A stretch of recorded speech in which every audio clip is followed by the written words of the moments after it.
An SSS-Rank dungeon, known as the Yggdrasil Labyrinth, was mentioned. It was further explained that Yggdrasil is the world tree located at the center of the universe and is the foundation of all 9 worlds. It was noted that this was one of the 7 most difficult labyrinths in the world. All 7 labyrinths are unexplored territories with secret treasures.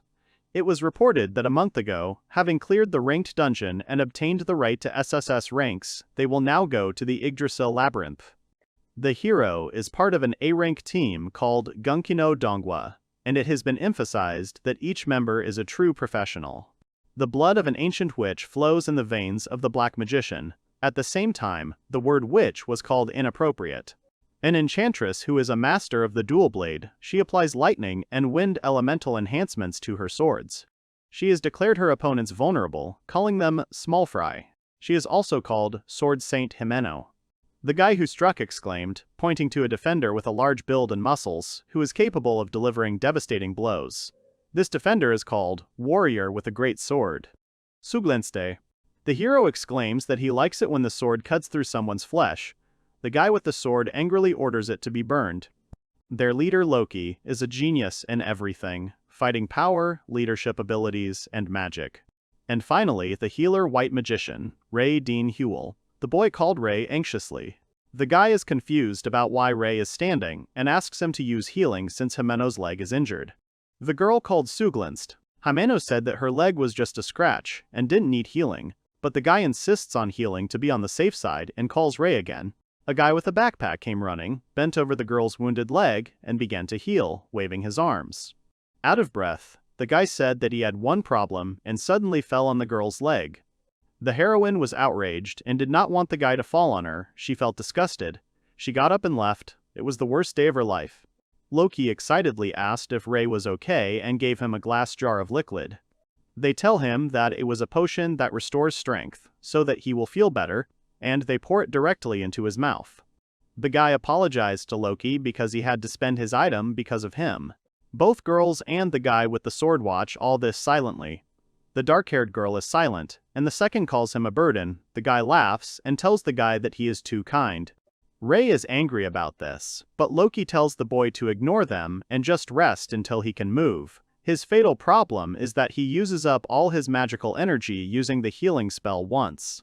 His magic capacity is lower than that of a normal person. No matter what the wound is, he will use up all his power per spell. If the magic is exhausted, he cannot move at all. This is a problem for a white mage. He can only heal one person at a time. It's pathetic to the point of horror. And besides, he doesn't have the physical strength to compensate for this deficiency. Compared to the other party members, his combat power isn't even close. However, despite all this, Loki still invited the main character to his team. Ray stands up and looks at his shaking hand, thinking that he doesn't know why, but he's recovered enough to walk. Loki approaches the guy and asks him if he can walk. The guy says that he is already fine, he will catch up with them now. Ray begins to walk towards them slowly. Despite all this, the main character is happy. Because he chose it, this team is the only place where he can be himself. The girl with 2 ponytails sighs in displeasure, and the guy tells him that he is only getting in the way. Loki announces that it is time to go down to the next floor. Their goal is to get to the very bottom level. They must become the first group to conquer the Yggdrasil Labyrinth and take possession of the secret treasure. And it should be easy. They cleared the A-rank dungeon without any trouble. There shouldn't be much difference here. The group goes forward, Ray stays behind and stays silent. The guy thinks that he should try his best not to become a burden to them. At that moment, they didn't know yet. They didn't know the real horror that awaited them in the SSS-Ranked dungeon. They found themselves on the 125th floor. A broken sword falls to the ground. Someone curses out loud. Everyone stands there exhausted, and the guy tries to catch his breath, asking what just happened. These monsters were at least S-rank, if not stronger.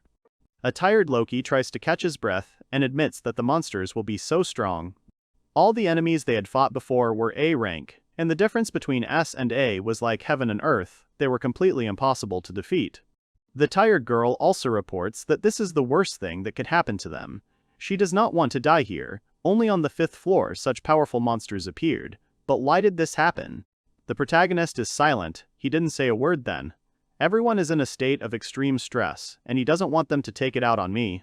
The guy turns to everyone and offers to come back. because he doesn't even want to think about what will happen if they find them again. The girl tells them what she knows. The girl sits and says that there is no need to repeat this. She asks how they can return it now. They moved too easily up to this floor. Before they had time to come to their senses, they found themselves at a level from which there was no turning back. Right now, they don't have enough strength to get out of here, except for one way. It looks like they'll have to use something. The guy is surprised and asks him if he means the stone they found on the lowest level of the A-rank dungeon. The girl says that maybe with its help they can escape from here. The main character is standing. The teleportation stone is a magical artifact that allows the owner to move to any place. But after its use, the magical energy disappears and it can no longer be used again. There are many such crystals in the box. Loki takes one of them and says that they only have 5 of them, just enough for everyone. They say that it is worth thousands of gold coins and is an extremely rare item. But when you have to choose between life and money, you can't hesitate. No matter how valuable the item is, life will always be more valuable. Loki says that the time has come. The protagonist thinks about what time it is. He understands that Loki is trying to get as far as possible before running away from here. If the guy was the leader, he would use the stone right away. However, as expected from the greatest genius since the founding of the Adventurers Guild, Loki Vidrador is a truly outstanding person. Loki approaches the protagonist, looks down at him and tells him that from now on, Rei is expelled from their team. The protagonist is shocked by this news. The protagonist steps back, asking how this could happen. Then he trips on a rock and falls back. Loki is standing right in front of him. The main character thinks about what Loki just said, how to understand that he was banished. He asks the guy in a stupor about why he froze. Loki asks Rei if he heard what he just said. The guy says that he heard everything. He asks the question about why he is banishing him. Suddenly, a large stone flies into the protagonist's cheek with great force. He falls to his knees and screams in pain, holding his wounded face. His former partner, who did this, holds more stones in his hands and asks Rei if he really needs to explain everything to him so that he understands. Suddenly, the girl presses her heel on the guy's hand and tells him that he is very stupid and that it is annoying. The girl stands over the guy and tells him that he always looks at her during the fight. She loudly tells him that it is disgusting. The guy tries to say something, but the girl gets angry because he is looking at her again and kicks him in the face. The main character is already completely exhausted and lies there, denying it. He was simply watching everyone's movements in order to react faster if someone got seriously injured. 3 former partners are right above the guy and look at him with disgust. Only one dark-haired girl stands aside and does nothing. The main character looks at her, but turns away. Loki says that a level 3 white mage is unable to support them in a battle with strong monsters. He can only use healing once, and when his magic runs out, he can't even move. What could be a worse burden? Rei tells the guy that he is actually right. His magic is really depleting quickly. However, he compensated for this with other things. Analyzing their enemies to find weak points, gathering information about dungeons for them, preparing food and doing household things so that everyone could travel comfortably, all of this was done by him. But Loki just scoffs and tells the shocked boy that he doesn't seem to understand how much is expected of this team. This group must defeat the demon lord who is threatening the entire world. If their white mage is as useless as him, then they definitely have no future. He points his finger at the main character and tells him that he doesn't have enough strength. The guy continues to lie on the ground. The main character looks at the ground and thinks that maybe he doesn't have enough strength, but why did he choose it then? He imagines himself as a child. When Rei was only 11 years old, why did Loki choose him when he was a servant? At first he was beaten, but then someone extended a hand to the boy. It was Loki, with a sincere smile on his face, the protagonist thinking that there must be a reason why he chose him. The main character asks Loki with a trembling voice why he chose him then. Rei thinks about his value. He wants to protect the place he belongs to. Loki asks the guy if he doesn't even understand that. He really is stupid. Loki says that there was no deep meaning to it. In fact, everything is simple. He needed a cheap servant who can heal other people. When he bought him, he was just a poor E-rank adventurer. He would have taken anyone as long as it was cheap and had the skills of a white mage. Rei thinks that this can't be. Loki thinks about it and says that if he thinks about it, not everyone would do that. He doesn't want to deal with someone as useless as Rei anymore. He spreads his arms out to the side and says that he will choose a normal white mage this time. There are only 3 A-rank groups now. They are one of them, which means they can choose any adventurer they want. Rei clenches his fist. The protagonist thinks that if this continues, he is really being banished. Moreover, he said it right now, which means that he is going to leave him here, on the deep floor of the Yggdrasil labyrinth, where ferocious monsters live. Loki doesn't want to waste the teleportation stone on it, so it's possible he's already found a place where he can get rid of it. The main character denies everything that is happening while Loki approaches him. The guy thinks that he will die if they leave him here. He does not want to die. He turns to Loki. The main character cries in tears that he will become better than ever. If only they don't leave him here. If only they give him a chance to be better. He doesn't want to die. He's scared.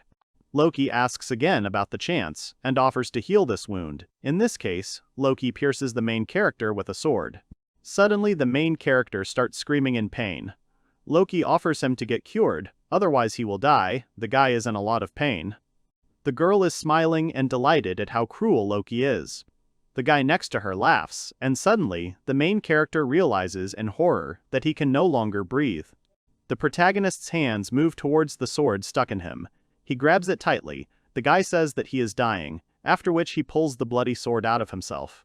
He throws it away from himself. Then he breathes heavily and tries to use healing on himself. Loki watches in surprise as light appears around the wound and it heals completely. After this, the main character falls to the ground and Loki reports that the wound has completely healed. The only thing he is good at is his healing speed. Rei lies on the ground and breathes heavily. The main character thinks that this is not all. This time he cannot just fall, he must get up. Everyone is surprised by his actions. The guy decides for himself that he must prove his worth. The main character barely gets to his feet. Loki is surprised to tell him that he usually couldn't move after that.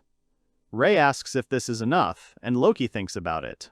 However, Loki tells him that he was joking, asking if he really thought they would accept him. The guy pushes the protagonist aside.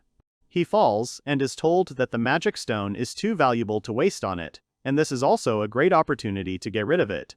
Loki kicks his blade towards him and says goodbye, the blade landing next to the protagonist. Loki says that this is the knife he gave him. He is just returning it, because without a weapon he will be scared to live here. They tell him that he is lucky, he will be able to survive with this knife, but the girl says that he will spend the rest of his life here.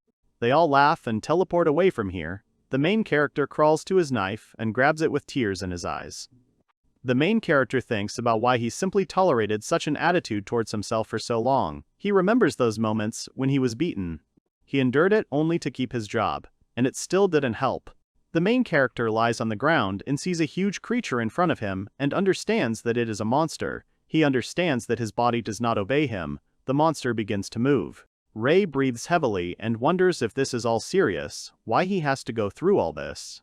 The main character thinks about his miserable life. His family was killed by monsters, he was made a servant and kept locked in a cage. Then Loki bought it, but everyone took out their anger on him and beat him. He does not understand what the meaning of his life is at all. Then the main character starts to fall somewhere from a cliff. He flies, and blood flows from his mouth. Someone tells the main character that he is a very pathetic person, after which Rei falls into the water and it splashes. The main character thinks about what kind of voice it is. He has heard it somewhere before. Then the voice addresses him several more times and asks him to answer it. Rei is perplexed by this. The guy opens his eyes and sees a blonde girl with big eyes in front of him. She looks at him and tells him that he has finally woken up. The protagonist looks at her with one eye and wonders if she is a girl. She, perplexed, answers him that it is obvious that she looks like a girl. The guy wonders why there is a girl in such a place. She angrily asks him why he is staring at her. She asks him if he is so charmed by her cuteness. He tells her that she is cute. The girl blushes and asks if he is serious. She says that, of course she is cute, he can praise her again. The protagonist says that this is not what he wanted to say. Why is someone like her in the dungeon? He asks her what floor they are on. If she knows, then let her tell him. The girl asks him to calm down. She tells the guy that she can't tell him why she's here, but she can tell him what floor she's on. The girl admits that they are on the 200th floor. In other words, this is the lowest floor of the Yggdrasil labyrinth. The guy is shocked and perplexed by this news. The guy asks again whether they are on the very bottom floor of the Yggdrasil labyrinth, in which case he won't be able to get out of here. The guy puts his head down, kneeling on the ground, and denies all of this. The girl asks her if she wants to get out of here. He can choose to get out of here because he got a secret treasure. The main character is surprised by what he heard. Rei asks again about receiving and asks about what and how. Secret treasure, does she mean? The girl says that of course she is talking about the secret treasure of Yggdrasil. The girl asks him if he can't feel Yggdrasil's aura. In fact, he was already cursed by Yggdrasil. She smiles and says that his rotten left eye is proof of this. The guy grabs his closed eye and asks what cursed means. She informs the boy that his magic circuit is now linked to Yggdrasil. In other words, he has received unlimited magical power. The girl says that everything really depends on how he uses this treasure. If he figures it out, he can get out of here, so he's basically lucky. The main character continues to look at the girl in bewilderment and asks again about the curse of Yggdrasil, unlimited magical power. Rei asks the girl who she is. The girl tells him her name, Norn. The protagonist asks again about her name. Norn tells the guy that he looks confused. It seems he has heard this name somewhere. The girl is going to do something. She tells the guy that judging by his appearance, he is a white mage. Is this true? Then let him try to use healing.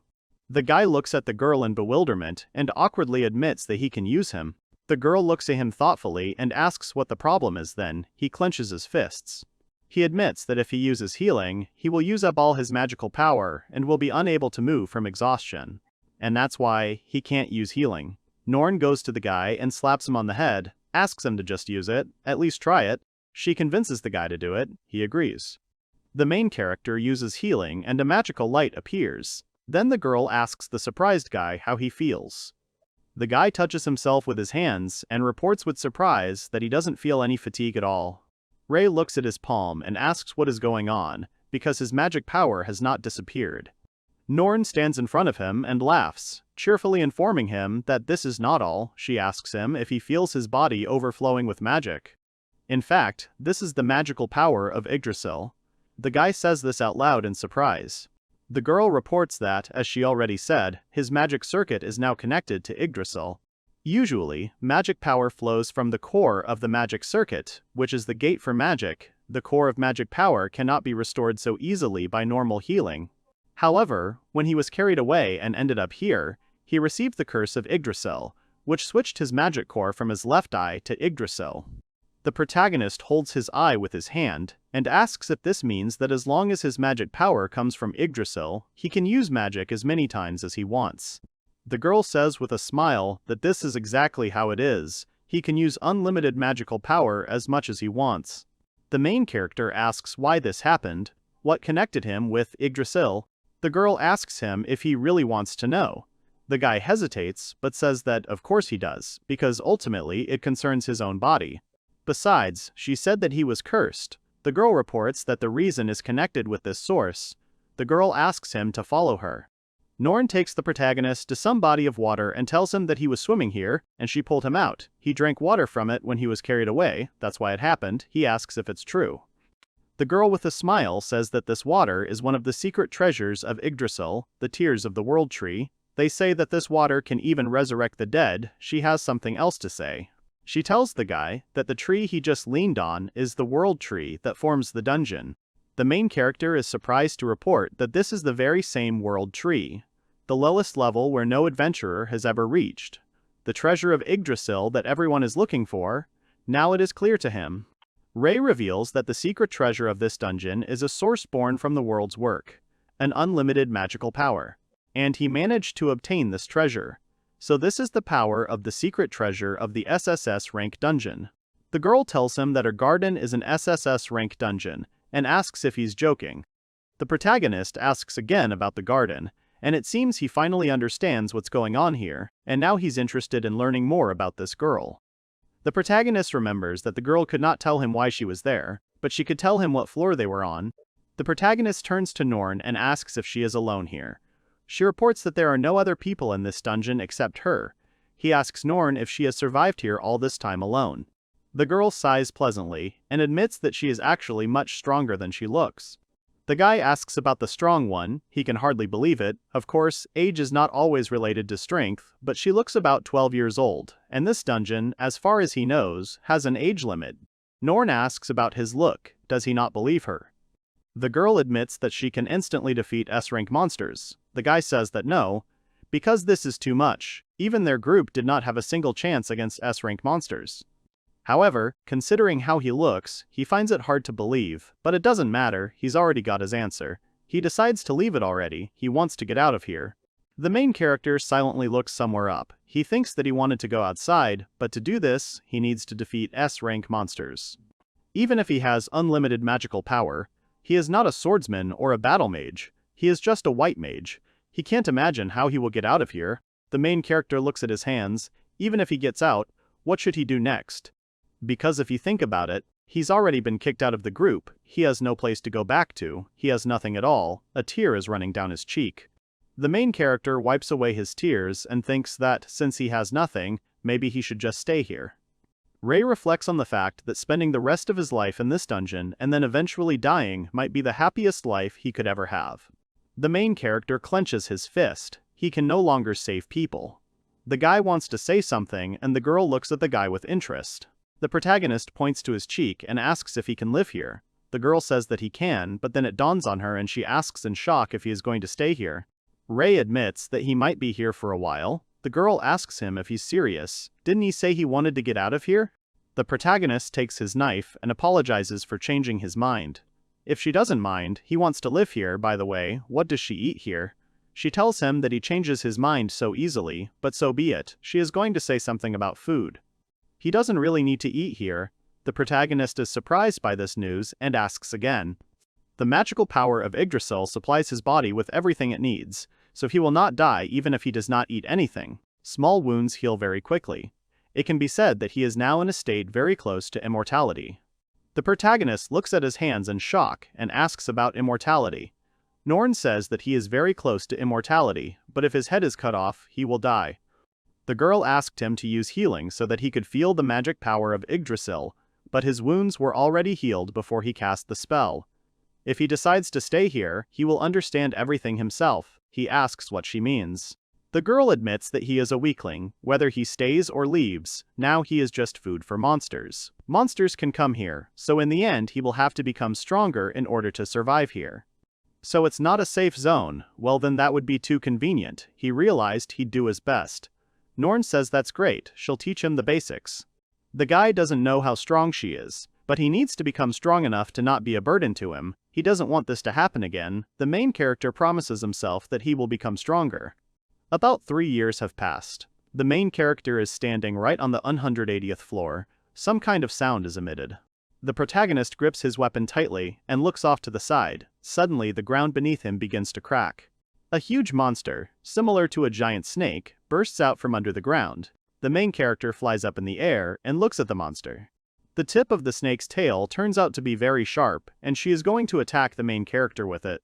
The tail is already right next to the main character, but he concentrates his magical power and attacks the monster in response. After this, the snake begins to scream, the severed tail falls to the ground, and the main character jumps along the monster's back. He then appears right next to her face, plunging his sword into her forehead. He looks at the snake and apologizes to her. Suddenly, the sword in the snake begins to glow and a shockwave occurs, which manages to defeat the snake. The snake falls to the ground, leaving a pile of dust. The protagonist successfully lands on his feet, looks at his hand in surprise, and realizes that he has finally defeated him. He clenches his fist joyfully. The guy happily tells Norn that he did it. The girl sits and also rejoices, telling Ray that he is already a completely different person. He defeated the Lord of the 180th floor, the Shadow Viper. The protagonist strengthened his body with the magic power of Yggdrasil and directly released the magic into the enemy's body through the blade. Norn reports that he has become better at controlling his magic power. The girl jumps right up to the main character and tells him that he has grown significantly compared to what he was 3 years ago, when he first started training. The protagonist says that he doesn't even want to remember that time. Norn says with a smile that he was even killed by a small monster over and over again. The guy remembers the rabbit and thinks that even though it was small in size, it was an S-rank monster, an arc rabbit. If not for the power of the secret treasure, he would have died without even having time to properly train. The reason he was able to become stronger was because he could use healing infinitely thanks to Yggdrasil's magical power. Thanks to this, he could experiment and accumulate experience using a semi-immortal body, and his precision in controlling his power also increased. As a result, his healing efficiency also increased. Every time he switched the magic circuit, he could restore his lost eye with healing. Norn says that even though he trained under her guidance, she actually thought it would take him 100 years to reach that level. Who knew it would only take him 3 years? The girl tells the guy that he is already a monster himself. The main character says that no, it's just that his training is so good. He thanks the girl, she asks him not to be modest. Suddenly, a voice tells the protagonist that no, in fact he is still weak. He is surprised by this. The main character looks back in shock and does not notice anyone there. The girl asks what happened again. He looks worried. Did he see an illusion again? He agrees. The protagonist reflects on the fact that ever since he came here, he sees a small version of himself from time to time. Ray thinks that according to Norn, this is a side effect of being connected to Yggdrasil. Yggdrasil accumulates and creates life. It is the tree of life, and it is possible that it is trying to attract his life too. The main character thinks about his life. Every time he is on the verge of death, he appears again. Norn reports that she cannot say for sure, but it is possible that the magical energy he receives contains the thoughts of the dead, accumulated in Yggdrasil. The girl asks the protagonist not to let them consume him, and he understands this. They train in hand-to-hand combat. Norn admits to Ray that he really is cute, and when asked if he is starting to miss the outside world, the boy smiles and replies that he is not. He then attacks the girl with his foot, but she dodges and flies up. The guy looks up and says that time flies so fast, it's been 3 years since they met. 3 years passed in an instant, perhaps because he was trying to survive in Norn's training. Then it seemed like time had stopped, but now it was flying at high speed. The girl easily defeated SSS-Rank monsters. The protagonist has been on the brink of death countless times, but he finally became strong enough to survive here. Ray seizes the moment and is going to attack the girl right now. However, he looks at her, and then the girl hits him, asking him not to get distracted during the fight. The blow causes the protagonist to fall to the ground. Norn lands on the ground. The protagonist holds his hit jaw and looks at Norn, who asks him what he is doing. The girl stands in front of him and tells him that she thought he had grown up, but it turns out that he is still a naive boy. The guy thinks that any man would turn away at that moment. Then night falls. The main character lies on the grass with Norn and looks at the sky. Norn notices that today the stars are especially clear. The guy asks her if she was always alone. She asks why such a question. Very few people go into this dungeon, and besides, ordinary people simply cannot take you that far. The protagonist tells the girl that she is right. The Shadow Viper is much stronger than all the monsters outside the dungeon. He died many times before he could defeat her, no matter how much power he has. If you encounter a SSS-Rank monster for the first time, it almost always ends in death.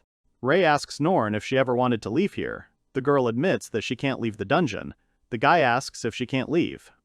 If she could, she would have left long ago. She is strong. Ray thought that she likes this quiet place. Norn admits that it is comfortable here, of course, but that is the only reason why she is here.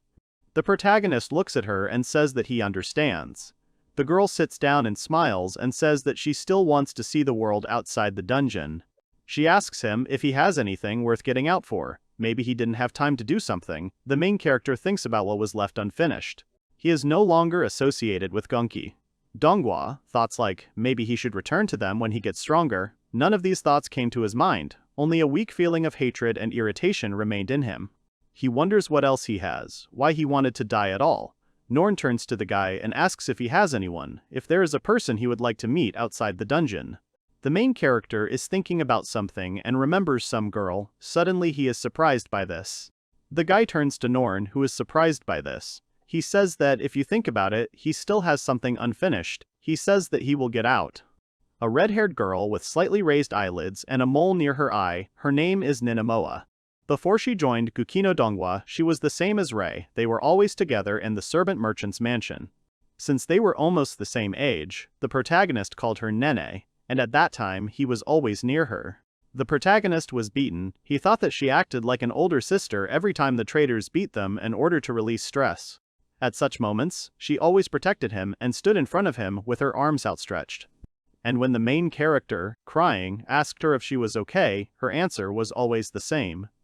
The girl with a beaming smile said that she would protect him if one day the window was in trouble. She asks him to save her in trouble. As a servant doomed to be sold, he could not even dream of saving her.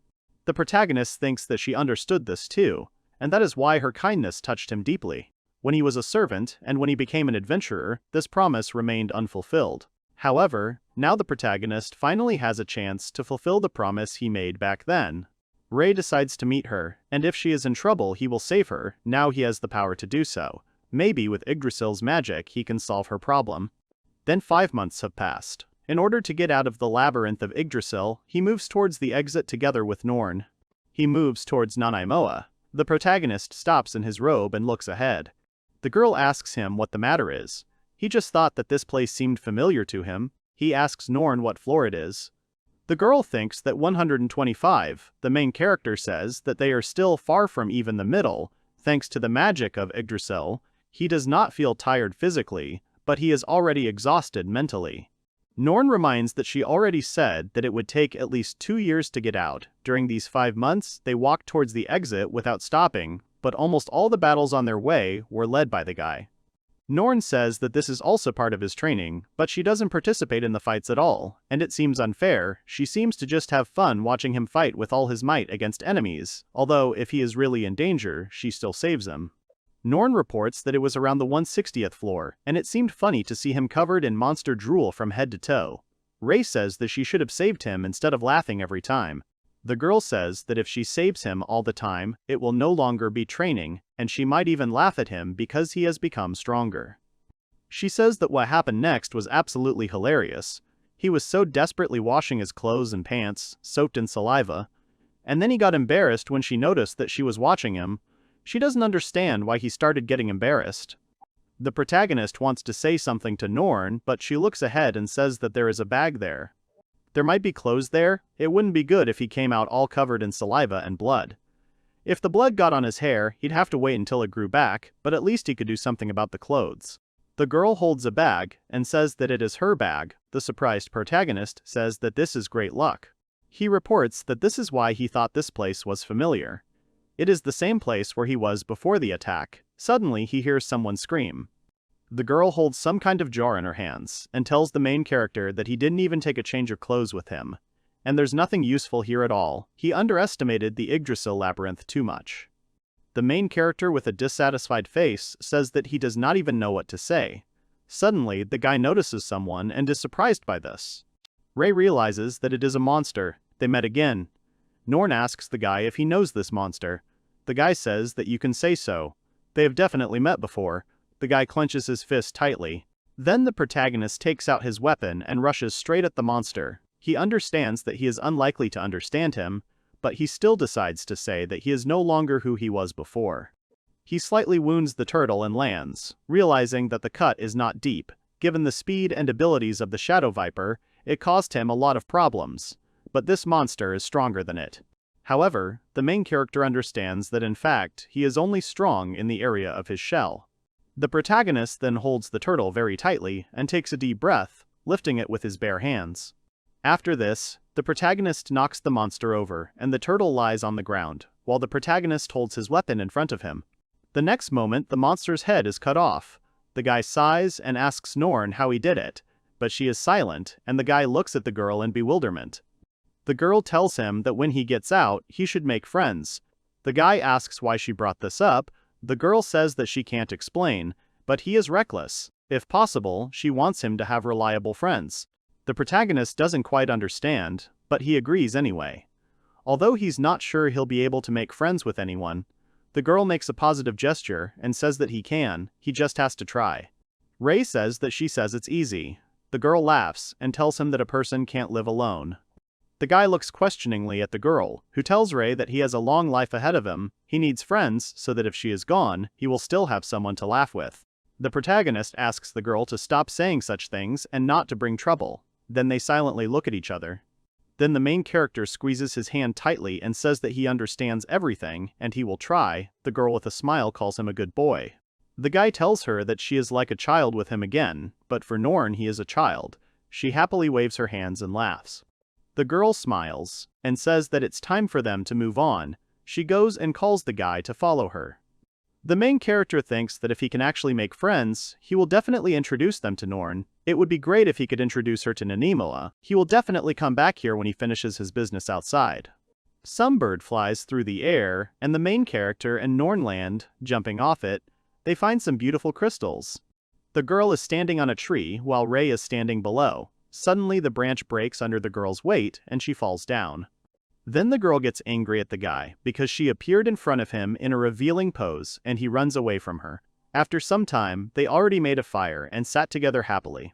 After some time, Norn and Rei come to a bright opening and the girl says that here it is, the exit.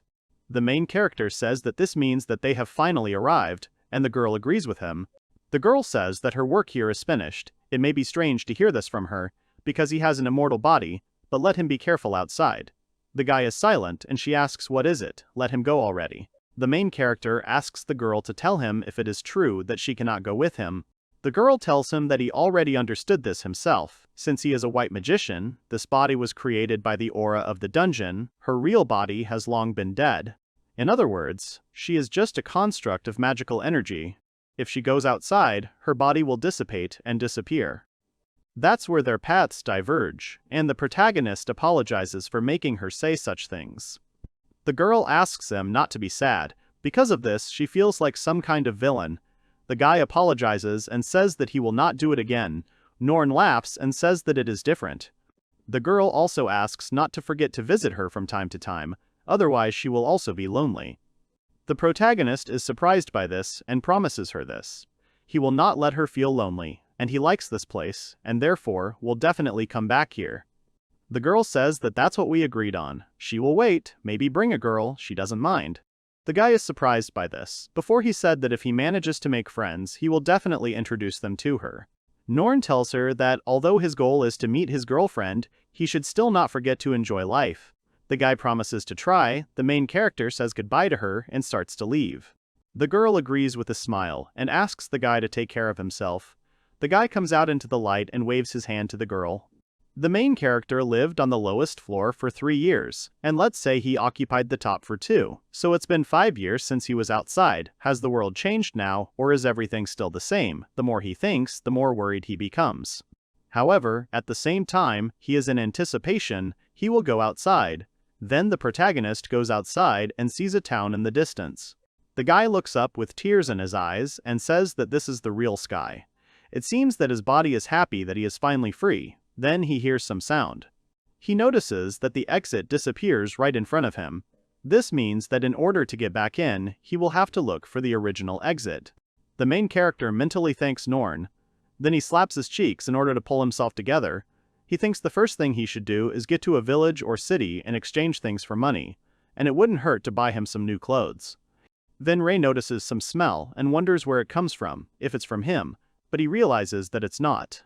The protagonist understands that it is the smell of blood and monsters. Suddenly, a man in blood appears near the protagonist. He is cut in half. The protagonist looks forward in horror and sees a dragon. The dragon, or rather a creature similar to it, says that he was told to eat as many people as possible. The order of one of the 4 deadly demons, the high officers of the Demon Lord, was to take over the capital. He ordered the demons to devour every single person. They do not need the weak, they are demons, and must be strong. All the demons under his command began preparing to invade the capital. Raid after raid, demons attacked travelers, merchants, and even robbed them before that. And after that, they killed them and devoured them. This was repeated again and again, but it was still not enough. They still lacked supplies to take over the capital. To prove to the people that the demons were above them, they had to kill and eat even more. There was a cart driving down the street, and a demon watching it from a tree said that they were coming and he would rob and kill them. And several creatures that looked like wolves appeared behind them. The demon also says that he will eat them, and it is very funny. A couple of minutes later, the cart was already destroyed. People and horses were dead. One fair-haired guy stood with a sword in his hands and was out of breath. He had no doubts left. One brown horn and a huge battle axe. It was actually a V-rank human hunter, Vegan. Vegan reports with a smile that he seems to have become quite famous among the people. But still, as expected from the products of the company Drave, everything here was really of high quality and with strong magic. The next moment, Vegan strikes and destroys the cart, from which the girl falls, screaming in shock from this. The girl was handcuffed and very scared. Vegan reported that the woman was also not bad. However, there is one nuance. Vegan did not expect that there would be only 3 carts, and even the 2 of them are not servants at all, but holy knights. He looks at 2 people, a guy with a sword and his dead partner. Vegan he says that he thinks it makes sense that after so many attacks, they now have hired security. Then the guy starts running away, and Vegan looks after him, asking if he is running away. The guy realizes, in horror, that he has no chance. This is a monster that can cut through armor with one blow. Vegan starts to swing the axe and asks the guy if they are an official elite unit recognized by the king himself. The guy thinks about reporting this to his superiors. Vegan asks the guy if he's sure he wants to turn his back on him, and the next moment he's already striking. Vegan seriously wounds the guy and he falls unconscious to the ground. Vegan realizes that he is dead after all, blood is dripping from his weapon. The monster tells us that the Holy Knights are only cool in appearance, but in reality, they are weaklings and boring. He turns around and asks if anyone else thinks so. The girl watches in tears, and Vegan says that men don't taste so good, so let the demonic beasts eat them. He touches the girl's face with his hand and says that she looks very appetizing like that. Vegan says that she has a very cute face and beautiful eyes. He will first take her as a pet and then eat her. The girl asks someone to help her. The monster tells the girl that the current expression of fear on her face is simply adorable. Vegan holds her chin again and tells the girl that it will be a lot of fun. She will live in constant fear that she will be killed. And he will fulfill her whims around the clock. Each of them did this, whether she knew about it. They all begged him to spare them. They really did everything. Vegan reports that people are interesting creatures. They are ready to do anything just to survive. However, he speaks of the face of a man who is betrayed and who then falls into despair. He squeezes the girl's face. The monster says that he simply can't get enough of it. The girl asks him to spare her, and Vegan laughs, saying that he will take care of him until he himself starts begging to kill her. Suddenly, the main character appears in torn clothes and seeing them, wishes them a good day. The main character holds his head and apologizes for disturbing them. He says that he is lost. He also thought that maybe she could take him to the nearest village. He asks if it is possible to do this. Vegan answers that it is impossible. The guy thought so. Vegan thinks about who this guy is and when he managed to approach him. Although his clothes are all in tatters, he cannot be fooled. He smells of monster blood, and it smells so strong that you can't even believe who he really is. The girl asks the protagonist not to come closer. He needs to run away urgently, otherwise he will kill him. The protagonist asks again and asks the girl if he is going to run away. She says that he is hunting her, so let the guy run away. The protagonist says that he understands this. The monster reflects on the fact that this man is acting distant. He does not know why there is so much blood on him, but he cannot leave witnesses here. The monster then decides to let him go, and instead strikes him from behind, chops off both of his legs, doesn't kill him right away, then forces the woman to watch as she butchers the remains of his body right before her eyes. He wonders what kind of face she'll make when the one she tried to save is killed in front of her. He licks his lips and gets very excited just thinking about it. The monster says that he will let the guy go, but the woman will stay. He asks the guy whether he will save the woman or run away. Vegan silently asks him to show him a face distorted by the pain of choice. The protagonist agrees, and Vegan is surprised by this, thinking about whether he will just leave her. Not bad either. In return, the monster decides to simply enjoy the suffering of this woman. He decides to attack him. The girl shouts to the guy that he is behind her, and that the guy should be careful, but the monster says that it is too late. Suddenly, Vegan cuts the protagonist into several pieces, right behind him, while he was leaving.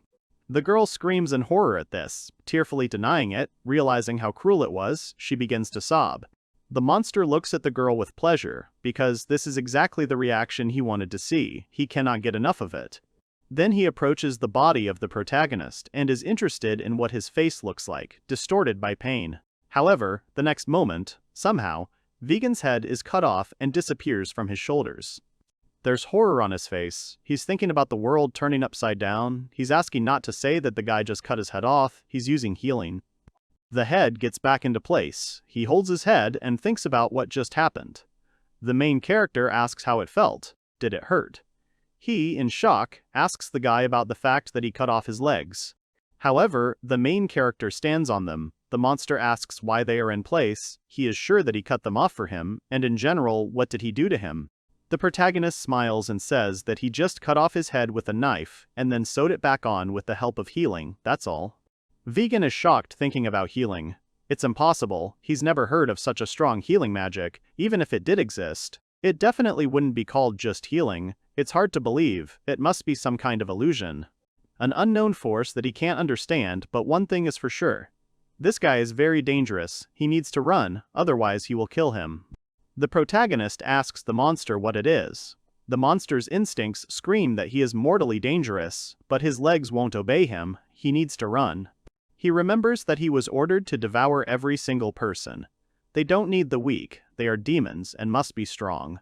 The monster thinks that if he escapes, he will end up being killed by 4 deadly demons. Vegan decides that he needs to kill the guy. He demands that the guy not dare to mock him. The protagonist just stands there while he swings his weapon at him. The monster screams that he is a great hunter of people, some kid can't kill him. The monster thinks that he destroyed 3 trees, killed several holy knights of the capital. He is the supreme demon, Vegan. Then the main character makes a blow and the monster's hand flies to the side. The main character asks if he now understands that he is weaker than him. Suddenly, the monster holds on to the severed place and the protagonist forgives him, only this time, there will be no second chance. Demon Vegan laughs, gloats, and enjoys what is happening. The main character was sure that he is strong and he is a hunter, and the weak are prey. But it turned out that he was deeply mistaken. Ray threatens that if he sees the demon's face again next time, he will not leave him a chance to live. The white mage has realized that he is the weak one and that he is the one being hunted. After the encounter with the demon, the hero approaches the girl and sits down next to her. He is concerned about her condition and wants to make sure that she is okay. Ray tries to say something, but only manages to squeeze out an awkward The girl is the first to break the silence. She says her name, Liana. Then, slowly, with uncertainty in her voice, she admits that she is a servant, and then she sincerely thanks the hero for saving her. The girl's words cause a great shock to the white mage. Liana suddenly takes him by the leg and asks him to forget everything she just said. He shuddered from the unexpected gesture. The boy calls out to her in confusion. Liana, looking at his legs, cannot believe her eyes. The wounds have disappeared and are completely healed. She asks if his legs were really cut off. Ray wonders in his mind if she really cares about him, if she thinks about others when she is barely holding on. The hero decides to tell her the truth, that he is a white mage and has the ability to heal. The girl screamed in amazement. She began to reason out loud that he himself had cured his legs with the help of healing, literally restored what had been lost. Liana puts her hand to her chin with a thoughtful expression. She can't understand how it happened that she had never heard of such an incredible white mage. Ray, meanwhile, looked frustrated. He realized that he had developed a reflex by training every day for 5 years. Now that he thought about it, he realized that his healing was not at all ordinary. The hero wanted to change the subject. He asks Liana about her plans, what she is going to do now. Looking down, the girl answered with quiet sadness that she didn't know yet. Her uncertainty arouses sympathy in the hero. The white magician could not find words to express his feelings. An image of a girl from the past pops into his head. Liana reminded him of her, reminded him of those days of the past. Ray remembers how one day, when he was still weak and helpless, a girl stood in front of him, arms outstretched, protecting him. She was always there, always supporting. Liana anxiously asks the hero if everything is okay with him. Ray realizes that he cannot leave a 12-year-old girl alone to her fate, without a purpose or a place. The image of the girl from the past, Nanai Moa, popped up in his mind again. The hero ponders what would have changed if she were here now. Ray smiles and explains to the girl that he himself is now in search of his place and is going to go to the imperial capital. Liana is surprised by his proposal, silently listening with interest. The white magician extends his hand to the girl as a gesture of invitation. He invites her to come with him, saying that there will most likely be many opportunities in the capital, and maybe she will be able to find something good. Liana looks at him, her eyes wide in surprise. And Ray again thought about Nanamoa. He wants to become like her, someone who helps others. The young man calmly asks Liana if she likes the idea. Ray thinks that now it is possible, he really can do anything. He realizes that it will be a while before he and Nanamoa meet again. In the mysterious place, someone is seen walking. Sounds are heard. The place resembles a creepy laboratory. Someone lies exhausted on the floor. In front of him stands a mysterious man in black and a frightened girl.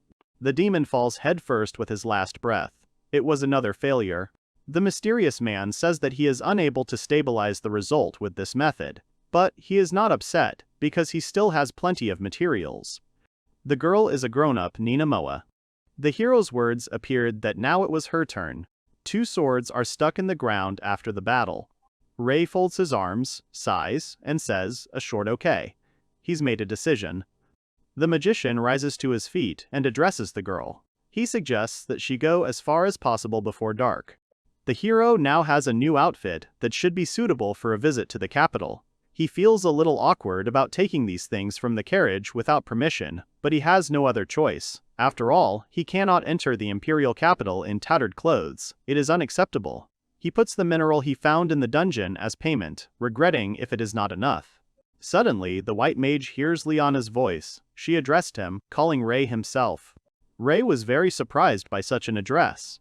The girl wanted to return to their previous conversation. Liana is embarrassed and apologizes. She admits that she can't go with him. The puzzled hero asks why. He clearly did not expect such an answer. The girl clutches the cloak to her chest and explains her decision by saying that Vegan might appear again if they walk together. Rei asks in surprise about Vegan. Is that really the demon from last time? The hero remembers that very battle. He did not kill the demon, but he instilled in him quite a strong fear. Now he is sure that for some time he will not dare to attack anyone. The magician thought and said that even if Vegan appeared again, it would be easy to deal with him. Liana quietly makes a surprised sound, and Rei, returning to reality, frantically says, nothing, so that the girl doesn't think about such a thing. He assures her that there is no need to worry about him anyway. The magician tells the girl that she is now free and can live as an ordinary person, but Liana does not agree with him. She says that the person she had a temporary contract with died, but there is one thing. Rei looks at the girl's hand in surprise. There is a mark on her wrist. Liana explains that as long as this evidence exists, she will forever remain involuntary. She will never become independent. The hero thinks about it. It turns out that with the help of magic you can transfer part of your mana, connecting it to another person, and he can no longer disobey orders. In essence, this is a magical curse. Rei touches his hand with his other hand, regretting not thinking of it. The girl clutches the cape tighter to her chest, and says with pain in her voice that a person without a known origin will not be able to find a new buyer, and no one will want to take him, because they will not be able to control him, and they will be responsible for his mistakes. This meant that without an owner, a person has a sad fate. He will either become food for demons and beasts, or sell his body, or end his life. The hero remembers the moment when Liana screamed at him to run, to save himself. He realizes that even when her own life was in danger, her first thought was to save him. The mage suggests that the reason she refuses to go with him is because she is afraid of putting him in even greater danger. Rei believed that if Nanamoa were here, she wouldn't back down so easily. If she had the opportunity to save and protect others, he was sure she would lend a helping hand. And that's the best thing he could do for Liana right now. The hero turns to the girl and quietly asks if she minds. Liana looks at him in surprise, waiting. Rei, with a smile on his face, continues asking if she would like to sign a contract with him. Liana's eyes widened in surprise. She was confused. She said that her previous master had already died, so they wouldn't be able to go through the official procedure, and if anyone found out about it, Rei could be punished. But the white magician extends his hand to her, assuring her that he knows everything and asks her not to worry. Rei activates the magic, and the same mark as Liana appears on his hand. The girl is shocked by what she sees. She asks with wide eyes if this is a mark of subordination. The magician touches his hand and admits that he can't stand the sight of it, so he seals it up using medicine. Bandages are visible on his arm. He says that now everything will have to be processed again as soon as he takes this off. Liana is in shock, still can't come to her senses. It turns out that Rei is not free either. He bandages his hand and says that he was abandoned at some point. The magician asks the girl not to worry about it. Liana tries to say something, but the words get stuck in her throat. At that moment, the hero notices something. He suddenly covers the frightened girl with himself, repelling the sudden attack of a monster that appeared out of nowhere. The heroes stand by the tree. Sounds approaching from the forest can be heard. Rei looks at the monster lying on the ground. More are coming. This is just the beginning. 5 new wolf-like monsters approach, growling and baring their teeth. The white mage guesses and says that vegan brought them. He is surprised that there are so many monsters left. The monsters growl, preparing to attack. The atmosphere is heating up. Rei gets into a fighting stance and tells Liana to stay behind him. The monsters rush forward. Rei decides to concentrate mana in his leg. He releases it all at once. There is a powerful explosion and chunks of rock burst out from under the ground. Several monsters were defeated by the shockwave. The hero jumps onto one of the rocks. He looks at the remaining enemies and with cold determination says that he is not going to let them through. Rei jumps off the rock and attacks the monsters. Liana hid behind the rocks and watched the magician. The girl is amazed. She thinks that this white magician is not an ordinary healer. Liana thought about it. She looks around and notices a sword lying nearby. The hero with a sword in his hands looks at the defeated enemy. There were still too many monsters left. One of them runs at Rei from behind, and he decides to instill fear in them, as he did with Vegan. He turns, preparing to attack. But suddenly, something surprises him. It was Liana who struck the monster, saving the magician at the last moment. Rei is stunned, unable to utter a word. Liana stands up. She too is surprised by her own actions. Out of breath, she declares that she has done it and grips her sword tighter. Sweat breaks out on her face. After a brief pause, she tells Rei that she will fight alongside him. The magician was afraid for her. He runs up to the girl, not understanding what she was saying. Liana stands in front of the monster and assures Rei that he shouldn't worry. She says she was trained to handle weapons. However, this is her first real fight. The magician was surprised how she was trained. Could it be that nowadays subordinates are not only used for housework or heavy labor, but also taught combat skills? Apparently, a lot has changed in the last 5 years. The wolf-like monsters continue to growl. One of them attacks Liana. She breathes in fear, when suddenly, a loud sound is heard. Rei rushes towards her and hugs her, shielding her from the monster and repelling its attack. There were too many of them. The mage thought that fighting so many opponents was too dangerous for Liana. The monsters were radiating fury. The hero looked at them with a serious look. The monsters must feel his aura. Strange sounds are heard. The monsters are tense and frozen. Something magical is happening. A mystical silhouette appeared behind the hero and the girl, something reminiscent of the spirits of the dead. Their presence is felt in the air, and the darkness is filled with tension. The monsters, sensing the unknown force, immediately retreat. In horror, they roar and run away, saving themselves by flight. Rei breathes a sigh of relief. It's calm now. He gently tells Liana that everything is okay now and she can relax. But he notices that the girl is a little embarrassed or even scared. Realizing this, Rei moves away from her, apologizing. Liana quietly replies that she says everything, nothing to worry about. The magician carefully asks if she is hurt. The girl assures him that she is perfectly fine and thanks him once again for saving her. After these words, he lowers his head. Something is bothering her. Rei, noticing this, thought about it. He remembers how this girl fought despite her fear, not thinking about her own life at all. She truly believes that she is causing him inconvenience. The hero thought that in that case, he should give her a reason to stay with him. He starts a new conversation about the contract, confessing something. Rei runs his hand through his hair, slightly embarrassed, and says that he has lost his memories over the past few years. Liana is surprised, she can't believe it, and asks if he is telling the truth. But Rei was actually lying, explaining that the truth was that he had spent all this time locked in a dungeon, was too much trouble for the hero and would only confuse the girl. The hero, spreading his arms, answers her with feigned ease that, due to memory loss, he knows nothing about what happened. He assumes that Liana understands this much better than he does. He asks the girl to teach him everything she knows. Rei thinks about Nanaimoa again.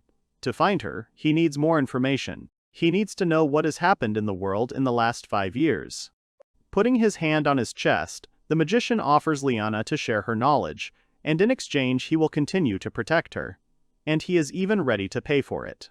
The girl is amazed. She does not understand why the magician tries so hard for her. Rei looks into her eyes and smiles. He says that he just needs her, and that's all. Liana asks again with wide eyes, not believing that someone could need her. The hero calmly, confidently, and briefly answers yes. The girl silently lowers her head, trying to cope with the overwhelming feelings. Liana twiddles her fingers and says that if Rei hadn't saved her then, she would already be dead, and adds that if he's happy with those terms, she'll happily agree to the contract. The hero joyfully announces that the contract is concluded. He thanks the girl. Liana thanks him in return and calls him Lord. Rei uses magic and disguises the mark on the girl's hand.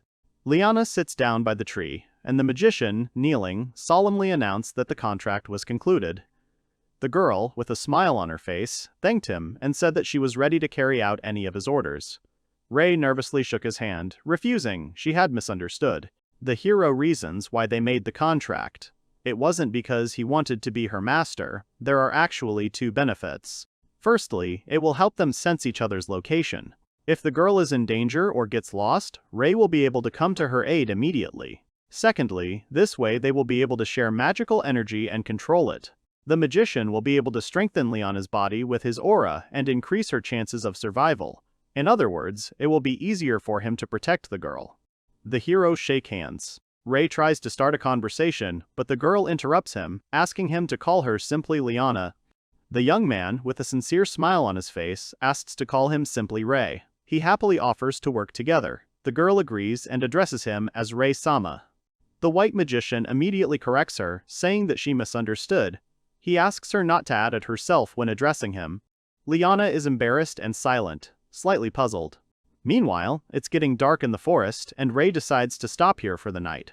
The girl objects. She claims that she can go on, but the magician puts up a tent despite this. He understands that she is tired and tells her not to overexert herself, otherwise if she goes in such a state, she can hurt her legs. Rei is worried. Liana says that she heard that the monsters that appear here at night are very scary. She apologizes that they had to stop because of her. The system window shows what happened several months ago in the imperial capital, in Valand Castle. Loki, the leader of the Gunkino Dongwa team, says that it has been 5 or 6 years since he was last here. That was the day their team was promoted to A rank. Loki walks slowly down the castle corridor. Only a select few are allowed to enter here. Commoners are only allowed in on special occasions, such as when they are being presented with an award. The leader is silent. Every time he comes here, he is overwhelmed by memories. Loki's memory. Someone says the phrase, "God is a man." The king sits in the throne room. Guards are on either side, and someone is kneeling in front of him. The king says that they cannot allow demons to defile the land where the gods live. The king has an eye patch. He gives the order to destroy the demon lord. He says that they are gods and therefore just. The king orders the hero to go and fulfill this destiny. At this moment, the leader of the team, Loki, stands in the crowd, behind the hero, watching what is happening. Present day. Loki Vidrador looks away, then looks down at the floor. The king in front of him was talking about him and his team, Gunkino Dongwa. They had conquered several A-rank dungeons and had made significant contributions to the empire. He was giving them a certificate, officially becoming an S-rank team. In front of the king, kneeling, were 3 other team leaders. This time, there were 4 teams promoted. Among the leaders were a bald man with scars on his head, a woman with a bandage on her mouth, Loki Vidrador himself, and a guy with a bandage on his face. They all looked at Loki with envy, because only the Gunkino Dongwa team had reached S rank. Vidrador was pleased with himself, and chuckled quietly. He liked the envious looks of his rivals. Loki thanks the king, and states that they will continue to do their best to become the Empire's support in defeating the Demon Lord. The king thought for a moment and replied that he expected great things from them, and then let them go. The 4 leaders unanimously agreed with their master. Team leader Gunkino Dongwa walked down the hallway with relief as the official award ceremony was over. He had finally reached S rank. Loki recalled that in order to become an S rank, his team conquered 2 A rank dungeons and completed 3 missions. To become an A rank, they conquered 4 B rank dungeons and completed 5 missions. Before that, 8 C rank dungeons and 5 more missions. It was quite a long and difficult path for them. But now that Loki has become S rank, the guild rewards will increase dramatically. The Empire will pay additional support. You can say goodbye to financial difficulties. As he walked lost in his thoughts, 2 people appeared in front of him. They called his name. A girl with glasses and a man in armor stood in front of Loki. The man, who had heard the news that the boy had become an S-rank at only 20 years old, called him a real talent. Vidrador thanked him for his kind words. And the girl expressed her admiration, calling him incredible. She noted with delight that most teams still can't even master A-rank dungeons. Loki found this amusing. He enjoyed this feeling. He looked at these two and thought that once you reach S-rank, everyone respects and admires you. That's what makes being an adventurer worth it. His mouth twisted into a smug smile, his heart, thirsty for recognition, finally sated. Loki made an innocent face and smiled politely. He said that it was all thanks to his team, that they were very talented. The young man kept talking about how lucky he was to have his teammates and that he should thank them. In reality, he thought that without his leadership, they would not have been able to do anything. Vidrador thought that they should thank him. The man thoughtfully began to say that since his team was so strong, then perhaps. Loki listened attentively. The man suggested that Loki's team could one day accompany the hero's party when clearing S-rank dungeons or fighting the Demon Lord's generals. Suddenly, he put his hand on the boy's shoulder, and he tensed up, and the man continued to say that maybe Loki's team could defeat the undead horror on their own. He said this very enthusiastically. With a mock laugh, the leader replied that he would try to cope with this task one day. Loki apologizes, saying that his companions are waiting at the gate, and with their permission, he would like to leave. The guy in the armor puts his hand to his head and apologizes for keeping him. They say goodbye until they meet again. Vidrador watches them go. The leader says that the old man is boring as always. He is still a dreamer of the unattainable. Loki scoffs at the words about victory over the horror of the undead. Vidrador ponders the horror of the undead. It is a Class A+ monster. It comes in 3 forms: human, beast, and liquid types. Its entire body is covered in poison, and until the core is destroyed, it is impossible to kill them. Loki goes on to say that there is doubt that even the 10 strongest holy knights could defeat the weakest human type, let alone the liquid type. His team wouldn't last even 5 seconds. In addition to their unconventional attack methods, their speed is frighteningly high, despite their appearance. Each of them is a catastrophic level monster. He believed that even a hero could not cope with them alone. The gates banged and Loki quickly looked for his team. He thought about the horror of the undead again. It was a high-ranking monster that could only be found in an SSS-ranked dungeon like Yggdrasil. The leader laughed sarcastically. He understands that he will never cross paths with this monster in his life. Events in the A-rank dungeon, the Gate of Dream Death. Inside the dungeon, a huge monster attacks Loki. He calls Himeno for help. Himeno holds swords in both hands and prepares to attack. She eagerly rushes into battle and shouts that everything is going according to plan. Himeno accurately hits the monster and calls Suglenst for help so that they can deal with it together. He rushes towards her and exclaims that the beautiful Himeno has hit the target. Suglenste hits the monster with force. He shouts joyfully, thinking that he has won. Loki got angry at him for this behavior. A fang flies out of the monster's mouth like a bullet. He pierces Suglenste's shoulder. The monster screams ferociously. The tension in the air becomes palpable. Fail and a new healer appeared. The black mage casts a spell to help the team. Loki notes that Fail did a good job. He stands before the monster. Vidrador puts his hands forward and says that he will finish off the monster with his barrier. After the victory, Suglenstu's shoulder wound is treated. Meanwhile, Loki tries to reason with him. He says that you can't just swing your sword at this monster, you have to blow its head off. His anger grows, because he's explained this 100 times already. The warrior scratched his ear and called the leader a bore. He thinks he won and everything is fine. This irritated Loki even more. Vidrador was thinking about how if Suglenst wasn't listening to him, then what was the point of planning anything at all? At this time, the warrior turned to the healer Kanata, asking if she had finished. Kanata is nervous and asks for forgiveness. She needs a little more time. Loki tried to distract himself from his thoughts. He looked around and told the crew that they would continue when Suglenst's hand healed. They had a long way to go, and he considered arguing with him a waste of strength. The team is in a dungeon called the Dream Death Gate. Vidrador tells us that 3 years ago, miners accidentally dug up the entrance to this dungeon. A total of 50 people went down there in search of treasures and rare ores, but none of them ever returned. Their team, Gunkino Dongwa, was sent here to investigate the matter and clear the dungeon. At this point, Loki wondered what Fail was doing. She leaned over the flowers. The witch uttered the word snowdrop. Vidrador asked again if she was talking about a flower, to which he received a positive answer. Fail touches the flower with his hand and says that these flowers have two characteristics. They usually grow in snowy places and can bloom in places with a high concentration of magical energy. Loki realized, he reasoned out loud, that if flowers grow here, it means there is a powerful monster hiding in the dungeon. He decided to check with Himeno, and she said that she was almost sure of it.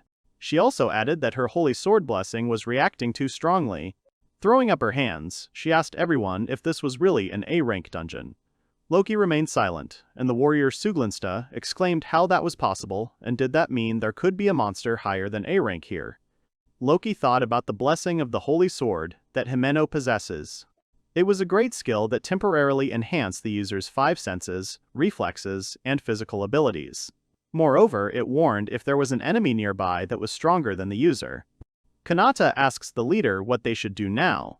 She was scared and suggested that they retreat if it was true and there really was a monster higher than a rank. However, Loki rejected this suggestion. He says enthusiastically that they will continue on their journey. Suglinste is surprised. He turns to Loki and asks if he is in his right mind. Vidradord Sikayet, he found his manner of speaking irritating. The young man steps forward and convinces the team that everything will be fine. After all, they have already gone through a lot of dungeons and defeated many A-rank monsters. Loki adds that they also have Kanata, and she is a talented white mage. He approaches her and asks for confirmation. Kanata is clearly nervous and clutches her weapon. She hesitates a bit and says that she is flattered by such words. With annoyance in her voice, the healer admits that she is only ranked 20th, and she is as far from first place, from Rei herself, as from the moon. Loki was surprised by what she just said. He says his name in confusion. The leader asks Kanata if she means the former member of their team that they lost in Yggdrasil. The white mage agrees and says that Rei Dean Huel used to be a member of Gunkino Dongwa. Loki was angry. Could it be that the one he considered a useless clown had the first rank among the white mages? He was confused because he didn't even know that they had a ranking. Kanata clutches her staff. She admits that she has always admired Rei's fighting style. The healer continues to say that Rei hardly used healing but still kept the team on their feet. He instantly assessed the situation and calculated the enemy, finding the optimal solution. The leader tensed, considering her words about why Rei had done little healing. Suglinst's laughter was heard in the dungeon. He could not restrain himself and said that Rei was useless and did not have enough magic for anything. He laughed and continued to say that Rei could and would like to heal, but he couldn't even cast the simplest spell. Loki grinned contentedly, thinking that sometimes fools are convenient, because Suglinste said out loud everything he himself thought. Fail stood silently, not saying a word. Kanata quietly agreed with the statements about white mage Rei. The healer thoughtfully says that he always thought about how to protect the team without wasting magic. He read a lot of books, analyzed everything, developed his own fighting style. She believes that Rei was truly an amazing white mage, one of a kind. Loki was furious. He clenched his fists and couldn't understand what was wrong with her, why she was praising the mage so much. Vidrador didn't understand what was wrong with this girl. Kanata says that no one can compare to Rei in terms of healing speed. After all, his healing is special. She says it's instant tissue regeneration. He can even reattach all 4 limbs. What Rei was doing was way beyond normal healing. It was shocking news. Kanata admits that ordinary white mages are capable of accelerating natural recovery at most, and no magic above that level is available to them. Vidrador realized something. Loki wondered if they hadn't had to worry about mortal wounds since they started going on raids. Had they gotten S rank just by luck? The thought tormented him. It turns out that without Rei, they wouldn't have even reached a rank, and they would probably have died altogether. All the team members tensed up and fell silent. The leader, having collected his thoughts, said that it became clear to him. Loki thought it was natural that the team was speechless. They had long suspected that something was wrong with Rei, and now it all came together. It was impossible to ignore. He recalls the words of the mages who died along the way. One of them said that it is impossible to use healing while being bait for the enemy because healing magic requires great concentration. The other one was surprised that the team thought his healing speed was slow, since a fracture heals in an hour. He thought it was impossible that the previous mage needed a second. He had never seen such healing magic. The girl also said that the effectiveness of white magicians' treatment depends on how well they know human anatomy. If the magician does not understand where the injury is and how to treat it correctly, he can only make things worse. The last one of them, with his last breath, said that it was impossible to sew on a hand. Loki realized that those white magicians were quite good. He was indignant at the thought. Why didn't Rei say anything about it? Himeno tensed up a lot. She yells at her team to hide quickly. Vidrador is wary of her reaction. Loki stood behind the wall. He asked if the monster was very strong. Himeno nervously agreed. She added that he was alone and that he might be the dungeon master. The leader also became nervous. He asked again if the monster was the dungeon master and why the boss from the lower floor was here on this level. Himeno did not know the answer to this question. She was worried that her blessing was literally screaming at her to run. She felt that this monster was not an A rank, but an S rank. Loki Vidrador was dumbfounded. Could it be that an S rank monster? Suglinst flared up and turned to the team saying that this is the level of monsters from Yggdrasil. He asked the team what they should do. Loki made his decision. He tried to remain calm because 5 years had passed since they challenged Yggdrasil, they had become stronger. They were now an S-rank team and it didn't just happen. The leader declares decisively that they will fight this monster. They are not the same as before, now they will be able to win. Warrior Suglenst laughed. He shook his fists, satisfied with the leader's words and confidence. Himeno was disappointed, she couldn't stand it, but she had no other choice. Fail's face showed concern and she remained silent. White Mage Kanata, with a frightened but determined attitude, said that she would try her best. Loki's gaze was stern. He fiercely called everyone to fight. At that moment, a humanoid monster appeared. Gunkino Dongwa team was surprised. They recognized this image. It was the undead horror. The monster greeted the adventurers. Loki was terrified. He believed that they would not be able to defeat the undead horror, because even the hero with a full team could barely cope. The monster seemed to be playing with them, asking if they really didn't like to chat. Vidrador came to his senses. He realized that, fortunately for them, this monster was of the human type. They needed a little. Gunkino Dongwa must be no weaker than the hero's team. Everyone rushed to the monster. Meanwhile, in the dark forest, the full moon shone in the sky. Rei was walking along the path, and suddenly heard something. The magician says that apparently he was not mistaken. He knew who it was by its presence and smell. And what's more, it was the most problematic type of the three. It was a liquid type. The monster standing in front of the guy offered him to play. Rei got into a fighting stance. He said that it was the horror of the undead. The events take place about 2 years ago. Fail Black Mage. She stands in front of the most difficult SSS-Rank dungeon, Yggdrasil Labyrinth. She was sad, Fail remembered Rei. The witch remembered Rei giving her a butterfly-shaped hair clip because he thought it would suit her. Fail was surprised and asked why he gave her this gift. With an innocent smile on his face, the magician says that today is her birthday, isn't it? And anyway, he's been wanting to thank her with some kind of gift for a long time. The black magician, perplexed, says that she did nothing of the sort for him, but the guy disagreed with her. He noted that the witch always helped him out in battle, and also helped him with household chores. Rei insistently asks her to accept the gift. Fail silently agrees.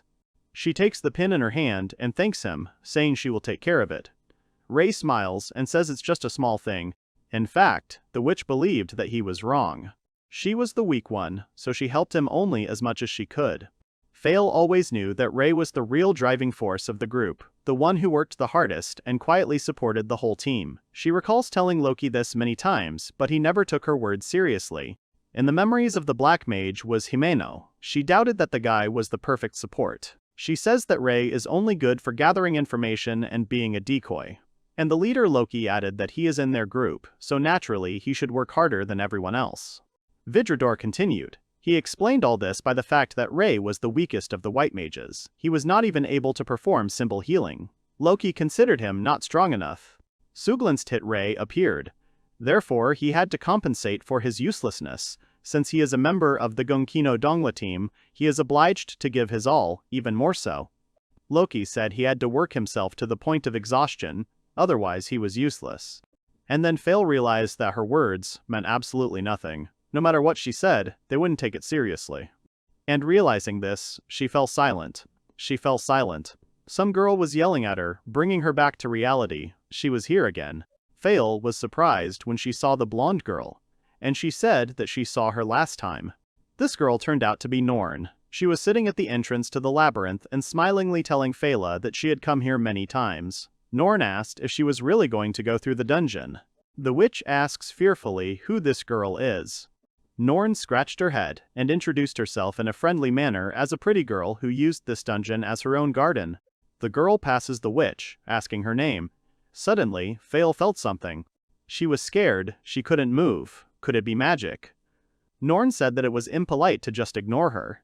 She turned around and added that she shouldn't dare enter the dungeon. With her current level, she would die immediately. Fail found the strength to resist it. Norn was surprised that she was able to lift it and adds that she is quite familiar with the witch's magic. The girl is interested because Fail was already in this dungeon several years ago. The black mage remains silent. Norn tells her that then she should have known how dangerous Yggdrasil is. Finally, the witch admits that she needs to be here. Fail desperately screams that she needs to find Rei, to which the girl calmly asks if this is the white-haired white mage. The witch was surprised by the girl's words. Norn asks if she is Rei's friend. Fail hesitantly answers that maybe not anymore. The black mage, with tears in her eyes, admitted that she doubted that the mage still considered her his friend. Norn did not understand. She assures Fail that she came here risking her life to find Rei. She is definitely his friend. The witch clutched her staff and told the girl that even if she gave her life, Rei would not return.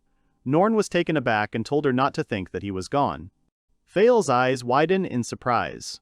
The girl says that Rei is alive and is surprised that she didn't know. With hope in her voice, Fail asks if this is true. How is that possible?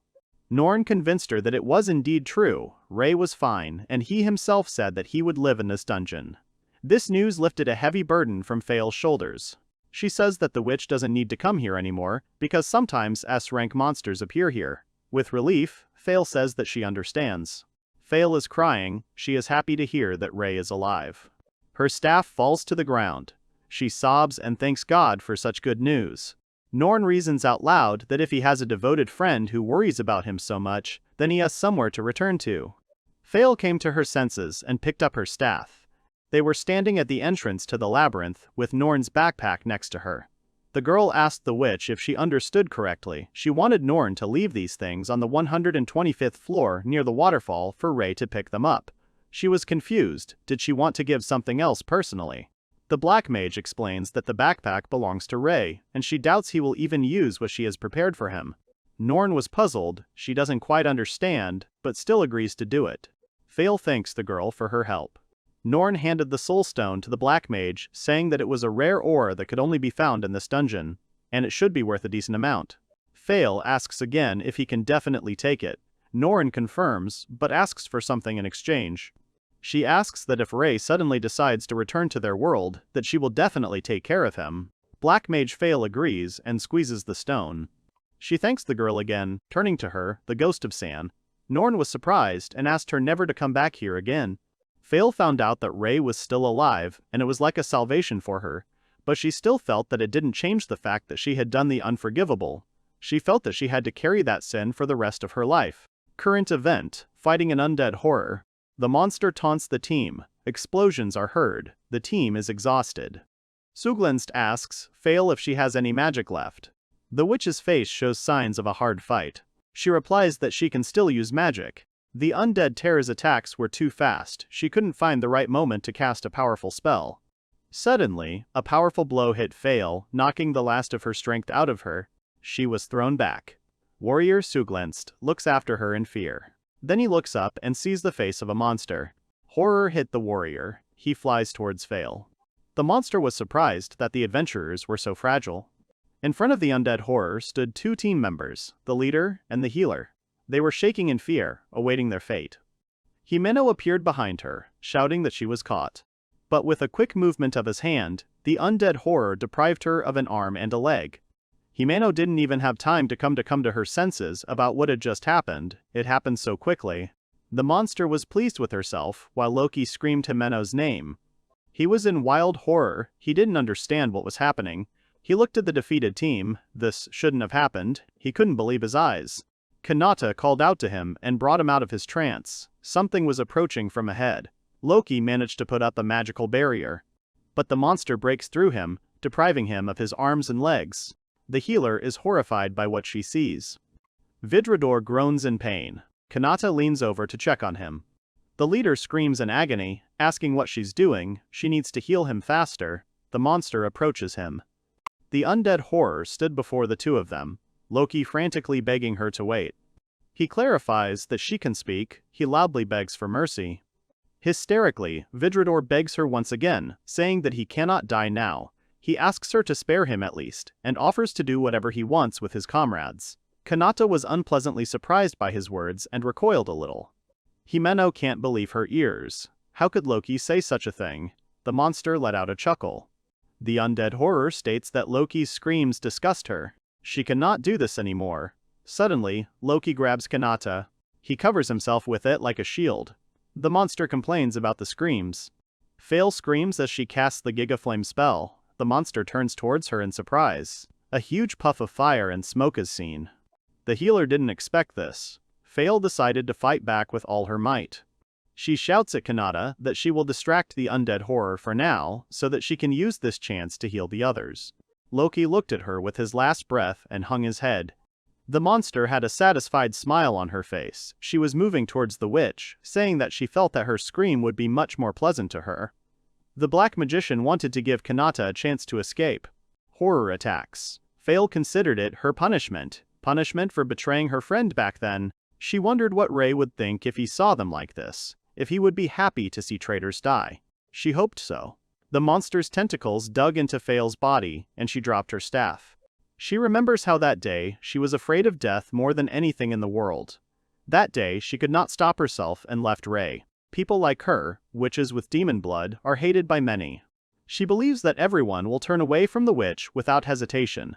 She could not say anything and was afraid that she would be abandoned too. Her fear of death was stronger than her desire to save him. She thought that she had become selfish because of her fear of dying. Therefore, she considered what was happening to be her punishment and voluntarily went along with it. Fail's name screaming, and she was thinking about Ray. Loki Vidrador came to his senses. He wondered where he was. He was in the asylum. Then he remembered. I remembered fighting the horror of the undead. He screamed when he realized that his right arm and left leg were gone. A girl came to him, noticing that he was awake. Vidrador asks who is standing in front of him. The girl introduces herself as the head of this hospital. She assumed from Loki's reaction that the pain-relieving spell had worked. Loki, hearing who she wanted to ask for something, Vidrador begged her to heal his arm and leg. He was sure she could do it, offered to pay any amount of money. Again he said that he couldn't just end it like that. The girl replied that she couldn't cure him, but she knew someone who could. Hearing this, the young man was delighted. He clarified whether this was true, no longer impatient to know the name. She talks about Ray, adding that he is the one he got rid of. Loki is terribly shocked. He cannot and does not want to believe it. He asks again if only Ray can do this. He also clarifies that he did nothing to him. The girl is silent, and Vidrador starts shouting. He declares that he is the leader of the Gunkino Dongwa team, and the Emperor himself has recognized her. And killing comrades is a serious crime. The manager says, 5 have passed away in the last 5 years. Loki looked hopeless. The girl continued to say that there were no more white mages in his team. She found it strange, because white mages are the role with the least risks, and there were 5 incidents in his team. She admits that everything became clear thanks to Kanata's report, which said that Loki used her as a shield when he was on the verge of death. The young man tried to justify himself, but the girl continued to talk about how he had sold the rest of his comrades to the monster. She was ready to confess to him. Loki looked scared. The manager did not hold back her emotions. She shouted at him. She was furious after she heard that he was to blame for everything. She told him not to think that he would get away with it so easily. The leader listens to her with intent. The girl laughs because whatever it is, as an adventurer he has a cross on him. Loki doesn't understand and frantically asks what she means. She was talking about his comrades. The manager asks if he is interested in what happened to them. Suglenste is in a coma. Himeno is blind, her left limbs are amputated, and Fail is missing, presumed dead. As she spoke, Loki's face twisted in horror. The manager starts talking about his adventure team Gunkino Dongwa, which he bragged about so much. She says she's gone. Loki is broken. He is shocked by what he heard, not understanding what is happening. There is noise in the forest. Blows are heard. Liquid monster fights White Mage Ray. The magician holds a sword in his hand. He cuts off the tentacles of the monster. The monster talks to him. offers to play and have fun. Rei doesn't answer him, he's deep in thought.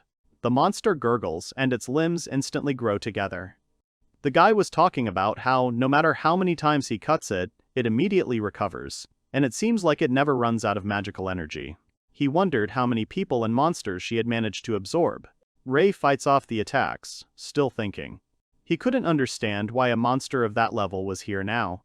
The guy almost got hit by a tentacle, but he managed to dodge it. He said that this undead horror is often called a reader of the dead. Rei jumped back further and continued to reason. It was a monster of the highest rank, which usually lives somewhere near the castle of the Demon Lord, and that meeting it here is simply unthinkable. Impossible. Rei realized that last time, it had intentionally released a huge amount of magical energy to attract his attention, apparently specifically trying to lure him in. It finally dawned on the magician that this was most likely a test. This meant that someone was using this monster to test Rei. If the white mage was right, there was only one conclusion. That there was someone behind this who could control the undead terror.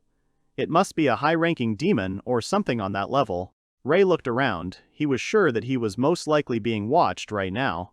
The monster attacked the guy, but he dodged it by doing a somersault. He landed and thought that it was a bad idea to prolong the fight. He wouldn't be able to track the observer. Adding to his argument was the fact that Liana was waiting for him. The liquid monster roars, and Rei thinks that his enemy is a monster of level S, and most likely even S+. He does not want to reveal all his abilities, but he needs to finish him off quickly. A deadly figure forms around Rei. He decides to go all out. With a sharp jerk, Rei flew towards the monster. He skillfully dodges all attacks, cutting through the limbs of the undead horror. Rei reaches the center of the monster. He finds its core, the weak point of the undead horror. The magician pulls it out, and the monster is greatly weakened. He found it. Rei quickly forms a beam of aura spear and decides that with this blow, he will finish off the monster. His face expresses complete confidence in his actions. The liquid monster screams fiercely. The white mage rushes towards it. He delivers a powerful blow. The monster is defeated, and then instantly steps back.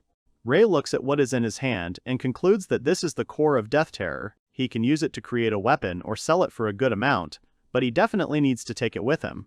He heard something and looked back. To his surprise, he saw Liana in the bushes. She breathed a sigh of relief and told him that he had defeated the horror of the undead in an instant. Rei exclaimed the girl's name, and she called him incredible. The girl looks at the magician as if spellbound and tells him with admiration that she saw how he was able to destroy the core with one blow, and also dodged the fast tentacles. Rei was a little embarrassed and scratched the back of his head, admitting that he had fought such monsters several times already. The guy remembered that horrors appeared on the middle floors of the Yggdrasil labyrinth, although they were strong, of course, but on the lower floors, the monsters were even more terrible. Rei tells the girls that since things are quiet now, they need to finish up and they'll head out early in the morning. Liana agrees. They head to their camp, but the guy notices something off to the side. He stopped and looked around silently. The girl called out to him when he fell behind. Rei ran to her, apologizing for the delay. He turns his attention to the core, and he remembers something. Rei called Liana. She came up and asked what was going on. The white mage asked when they got to the capital, if the girl wanted to go eat something sweet. Liana asks again about sweets. Rei wonders if she doesn't like sweets. The girl admits that she does, then he tells her that they will sell the core and have a sweet holiday. He loves desserts and knows a great place. Finally, he asks how she likes this idea. The girl was a little embarrassed and thought about desserts. Still, she answered that if he didn't mind, she would be happy to eat. Rei was delighted and concluded that everything was decided. Now he was looking forward to it. The girl awkwardly agreed. The white magician looks at the sky and says that the sun has already set. He suggests stopping here. Liana calls out his name. He turns to face her and asks what is going on. Maybe she noticed a monster, but the girl screams the word village. She excitedly says that she has found a village. They came to a large wall. They both look up. Liana asks, "This is a village." Rei replies, "Yes, without a doubt, this is a village." The girl fell to the ground and said intermittently that she was very happy. The magician was worried about her and asked if everything was okay. Liana looked at him with a smile on her face and answered that everything was fine, she was just a little tired. Rei smiled back at her. He gives her his hand to help her up and thinks that her tiredness is not surprising. After all, they have been walking since early morning, managed to get lost, and ended up spending a lot of time looking for the way. The heroes look at the wall again. Liana says that it is an impressive fortress. Rei suggests that these walls must be made of stone filled with divine power to protect the inhabitants. After all, in the past, monsters often attacked villages, and there were many victims. Therefore, each settlement began to build fortifications like these. Rei suggests finding the gate. The girl agrees. They go. They stopped, and the magician assumed that it was them, and that it seemed to be the only entrance. Liana steps forward and tells Rei that she will go there and try to ask if they will open the gate for them. The guy suddenly grabs her hand and asks her to wait. Liana doesn't understand what's going on. Rei looks at the wall and starts to explain. He says that this gate, like the walls, is made of divine power. It repels those with magical powers, such as monsters and demons. He puts his hand forward, and an explosion occurs. Rei's hand is burned. He finishes his thought by saying that the gates reject people too. He uses healing. Liana tensed up. She apologized. She admitted that she knew they kept out monsters and demons, but she didn't think it would work on humans. Rei told her that the gates were mainly created to block monsters and demons, so it was okay. He assured her that she didn't have to know that. Besides, he assumed that this was her first time seeing a divine gate. An unfamiliar knight stood before Rei, ready to attack the boy. He tensed, holding his sword at the ready, and carefully watched Rei's every move. The boy felt threatened and froze, not knowing what to do next. The knight holds the long end of the sword tightly in both hands, his face hidden in shadow, and the man has a deft grip on the hilt, ready for action. Liana calls out to Rei softly, trying to get his attention in the tense silence. The stranger turned attentively to the girl and the boy, asking them a direct question to clarify whether they were people or whether there was something else in them. The boys stand in front of the knight with surprised and puzzled expressions on their faces, not understanding what is happening around them and what exactly this whole situation is. It turns out that the stranger felt a powerful magical reaction emanating from the guys and suspected that they were not ordinary people at all, but demons skillfully disguised as travelers. The Holy Knight is named Atra, and his rank is Diamond, symbolizing the highest degree of strength and devotion. He tirelessly serves as the guardian of the divine tree that stands majestically at the gates of the village. Rei noticed with obvious surprise that the guardian of the tree, the Knight Atra, was of a respectable age, which did not quite correspond to his initial expectations and ideas about guardians of such rank. The knight dismissed the man's comment, explaining that he was simply lucky. Atra added that he was in fact still very inexperienced and had much to learn to truly live up to his rank and title as a guardian. Rei looked at the knight carefully and intently, his gaze expressing slight doubt, and he asked with obvious interest whether he was really as lucky as he claimed. Only those who truly possess divine power are capable of activating such a powerful gate. Judging by how smoothly they moved earlier, it is safe to say that Atra is far from a simple person. The knight was truly strong. He honestly asked the guys for forgiveness for the misunderstanding that had occurred, thus trying to defuse the situation and restore trust. If the restaurants hadn't been closed, Atra would have surely treated the people to a delicious meal as an apology, but he could only offer water. The knight decided to recommend a good hotel with a discount offer. Liana smiled and thanked the knight. The boy introduced himself to his new acquaintance as Rei and said that the girl's name was Liana. The man apologized for the late visit and noted that the knight had helped them out by letting them into the village. The knight was very surprised when he learned that the boy and girl were really in the forest, because it was very dangerous there. He admitted that they were lucky to stay alive after such a risky walk. Atra immediately noticed. Seeing this reaction, he felt slightly embarrassed and almost immediately lost the desire to continue the conversation in the same casual tone. Suddenly, the knight decided to reveal to the boys some important truth, which he had carefully kept to himself until then. It turns out that at this very moment, the village is faced with a serious problem that significantly complicates the lives of all its inhabitants and has a noticeable impact on their daily existence. Atra came closer, looking closely at his interlocutors, and Rei, not hiding his surprise, asked again, clarifying the details regarding the problem that had arisen. For months now, this village has been haunted by an evil demon, sowing fear and destruction among its inhabitants. The boy asked the knight again, trying to understand all the details and the seriousness of the current problem. The boy curiously asked Atra if he had ever heard of such a creature as a werewolf. In response, the knight continued his thought, explaining that a werewolf is a demon, which is popularly called a wolfman. For several months now, the residents of this village have been the target of a merciless demon who relentlessly brings terror and fear into their daily lives. The boy noticed that they had not met a single werewolf on the road with Liana. Atra said that if they had met a demon, they would not have reached the village. Then Ray asked how strong this werewolf was. The werewolf's rank is C, making it a dangerous opponent. If the country knew that the village was being threatened by this werewolf, they would have likely sent a squad of holy knights to eliminate it long ago. Ray noted that those sent to help were probably defeated. Atra, in turn, noted that the boy was quick-witted. Indeed, 4 diamond-ranked knights were sent to the village. However, despite their high level of training and rich experience, all of these knights were mercilessly and unexpectedly killed by the werewolf, which only increased the fear and despair among the villagers. Ray asked in surprise if all the knights had really died in the encounter with the werewolves. Atra explained that there were 3 werewolves, which complicated the situation considerably and explained the tragic outcome. That is why this village is now completely isolated from the outside world. The inhabitants can neither leave its borders nor ask for help. Food supplies are almost exhausted. The situation is becoming more critical. The 4 knights never returned from their mission, so Atra continued to hope that reinforcements would arrive soon. However, with each passing day, his confidence that the villagers would survive until then was fading. Liana looked at the boy with fear and caution, feeling anxious, and immediately called Ray. At this most tense moment, the knight suddenly said that this was not all that they had to find out. Atra noted that in addition to the werewolves, there was another serious problem that was no less dangerous. Something incredible was happening in this village, which made the already difficult situation even worse. The knight continued his story, explaining that people in this settlement began to disappear one after another without a trace, which caused real fear and anxiety among the residents. The guys were very scared by this news. This also started when the werewolf appeared.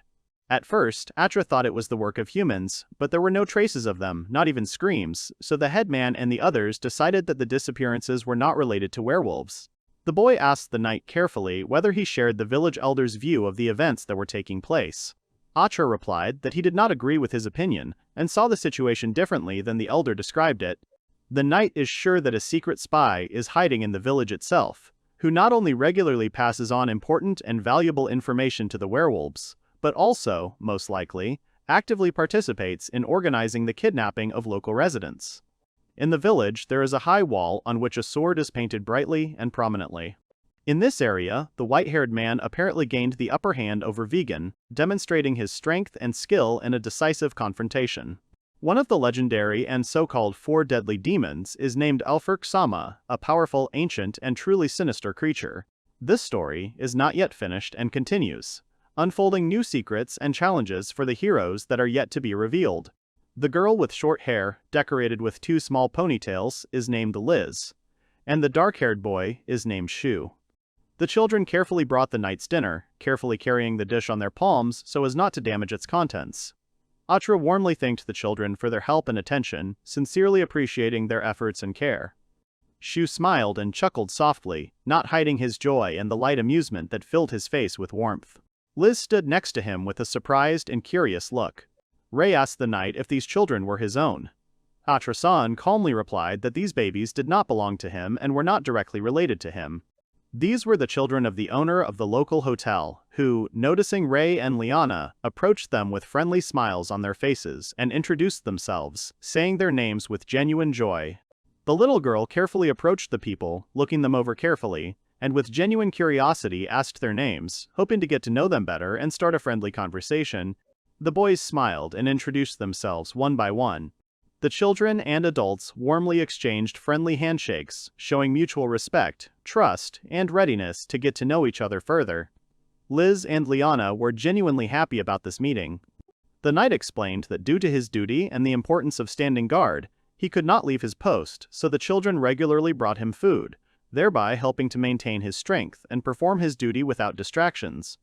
Ray quickly understood the situation and warmly praised the kids for their care and efforts, noting that it was thanks to their help that Atra was always provided with food and the necessary support. The children were very pleased to hear kind words and sincere praise addressed to them, which brought bright smiles to their faces and noticeably lifted their spirits, filling their hearts with joy and a sense of significance. Suddenly, the knight asked Shu and Liz to take Ray and Liana to the local hotel. There had been no guests there for a long time, and he was sure that the children's mother would be very happy to see new guests. Liz and Shu asked incredulously whether their mother would really be happy to have guests. Atra calmly and confidently confirmed that he was absolutely convinced and sure of this, because it would be a real joy for her. The little ones took on the role of guides and led the guests to the local hotel. Liana and Ray could not hide their surprise, noticing how friendly their little companions were. People smiled sweetly, enjoying the moment. Suddenly, the knight unexpectedly reminded Ray that he could recommend a great inn, which was run by Liz and Shu's mother, adding that it was always hospitable and cozy. Atra noted that the hotel was inexpensive and had a large bathroom, making it particularly convenient. The boys had no reason to refuse such an offer, and Ray was looking forward to the night's stay at the hotel. The hotel territory is large and beautiful, well kept and spacious. Various plants grow on its territory, which give the place coziness and picturesqueness, creating a pleasant atmosphere for guests. Night had already fallen, and a bright moon was softly shining near the hotel house, illuminating the surroundings with its calm and silvery light, which penetrated through the branches of the trees and created a special atmosphere of comfort. The children happily informed their mother that they had guests, and the woman immediately began to bustle about, quickly starting to cook and put everything in order to welcome the new visitors as best as possible. The breathless and slightly agitated girl introduced herself as the owner of the inn, named Shinoka, and with a friendly smile invited the guests to follow her inside, promising comfortable accommodation and a caring welcome. The children laughed when they noticed that their mother was out of breath. Ray politely apologized for showing up with Liana without warning, but the innkeeper smiled and said that everything was fine. There had been few guests lately, so Shinoka thanked the boys for staying with them. She was also surprised that they had managed to get to the village at all, since there were demons roaming outside of it. The boy asked with interest whether she was talking specifically about werewolves, which often frighten the inhabitants of these places. Then he added that he and Liana were lucky because they did not have to encounter dangerous creatures along the way. The innkeeper was even more surprised and said that some men from the village tried to go to distant lands for help, hoping to find salvation, but, unfortunately, almost all of them were immediately killed. Werewolves are apparently a type of demon with a very keen sense of smell, making them particularly dangerous. The girl emphasized that the boys were incredibly lucky to have managed to avoid this threat. Ray thought deeply about how lucky he really was, that together with Liana they managed to overcome difficulties and dangers, avoiding encounters with demons and werewolves, and surviving despite all the trials. Apparently, the village was indeed surrounded by a pack of werewolves, and if their sense of smell was really that keen, they must have already sensed Ray and Liana's presence, which added to the feeling of anxiety. The boy thought that he had a keen sense of smell, but he did not sense a single demon on the way to the village. The hostess apologized for keeping him, because the guests might be tired. The girl decided to show the boys to the room. The guests were given a room on the second floor of the hotel, where it was cozy and quiet. Suddenly, when they were already approaching the steps of the stairs, the boy unexpectedly called the girl by name, drawing her attention to something. Ray wanted to gather more information to better understand the situation, so he decided to ask the innkeeper to tell him about the events and casualties that had occurred in the village recently. It was a quiet morning, and the boys were already awake and out of bed in their cozy hotel room, ready to start a new day. Liana decided to summarize and comprehend everything that Shinoka-san told them in order to better understand what was happening and build a plan for further action. Werewolves began appearing near the village about 3 months ago, harassing the villagers. The first victim was a young woman who went hunting outside the village and never returned. The severed head of the missing girl was found at the village's divine gate, and from its condition, the villagers came to the eerie conclusion that the rest of the body had been completely eaten by an unknown predator or creature. After this, the men of the village united into a squad to fight the terrible monsters that threatened their lands. They bravely went into battle, but unfortunately, they all died. A few days later, as Atra-san mentioned, 3 holy knights were sent to exterminate the werewolves, but they too were exterminated. Then another group of men went to get help and were also exterminated. Ray noted that the whole incident seemed like one of those mysterious disappearances that happened from time to time in those parts, and left residents in a state of anxiety and confusion. Liana confirmed the boy's thought, and added that all these events actually began back then. People began to disappear without a trace or explanation. A total of 28 people disappeared, and what was especially alarming was that they were all men, which caused even more anxiety and fear among the villagers. The girl found it hard to believe, because this village was protected by a divine gate. There was no evidence that werewolves had managed to penetrate the village, but people continued to disappear. Due to unexplained disappearances and no evidence of intrusion, Atra-san came to the conclusion that there was a spy operating in the village who was assisting outside forces. The disappearances began immediately after the werewolves appeared in the village, and it is hard to believe that this is just a coincidence, considering that it was with their appearance that a series of mysterious incidents began. Liana asked Ray if he thought there might be a spy hiding among the villagers who was somehow facilitating the disappearances that were happening or even passing on important information to external enemies. The boy replied that perhaps this was not an ordinary spy in the usual sense, but someone much more insidious and dangerous, a creature that skillfully disguises itself as a person and hides among the villagers. Shinoka entered the room with the announcement that dinner was ready, interrupting their serious conversation. The girl sheepishly apologized for disturbing the guys at such an important moment. The prepared dishes were neatly laid out on the table, looking very appetizing and giving off pleasant aromas, attracting all those gathered to join in the meal. The boys, still thoughtful and pondering what they had heard, slowly left the room, heading towards the table where dinner was already waiting. Ray remarked that he had heard about the food shortage in the village and was surprised by how generously the innkeeper had piled the plates. He cautiously asked if it was too much, considering the meager supplies in these parts. The girl admitted that there was indeed a shortage of food in the village, but the boys were the first guests in many months, which is why the hostess asked them not to be shy and to boldly treat themselves to the delicacies. Ray politely apologized and thanked the generous innkeeper from the bottom of his heart for her kindness and care. Liana joined in his words of gratitude. After that, Shinoka left the room, leaving the boys alone. Liana gently suggested that the boys start eating and relax after a long day, to which Ray gratefully agreed. However, something suddenly caught his attention. He was puzzled. The boy's face reflected confusion. Small children entered the room. Shu, realizing that he was interrupting an important moment, apologized guiltily. Liz noted that it smelled delicious in here, and to confirm her words, the little ones' stomachs immediately began to rumble from hunger. Ray, worried by their appearance, asked if the children had eaten dinner. They answered affirmatively, specifying that they had eaten a piece of bread each. The boy was surprised that Shu and Liz had eaten little for dinner. The kids noted that they were not allowed to eat much. Liana and Ray kindly and with genuine warmth invited the boy and girl to join them at the table to eat, share a meal, and spend time in a friendly and welcoming atmosphere. Ray kindly and without hesitation decided to give his entire portion of food to the children. Shu and Liz were sincerely delighted and grateful for such a generous act of the boy, which brought a warm smile to their faces. The boy said he wasn't hungry, but he wanted to ask the kids for something in return.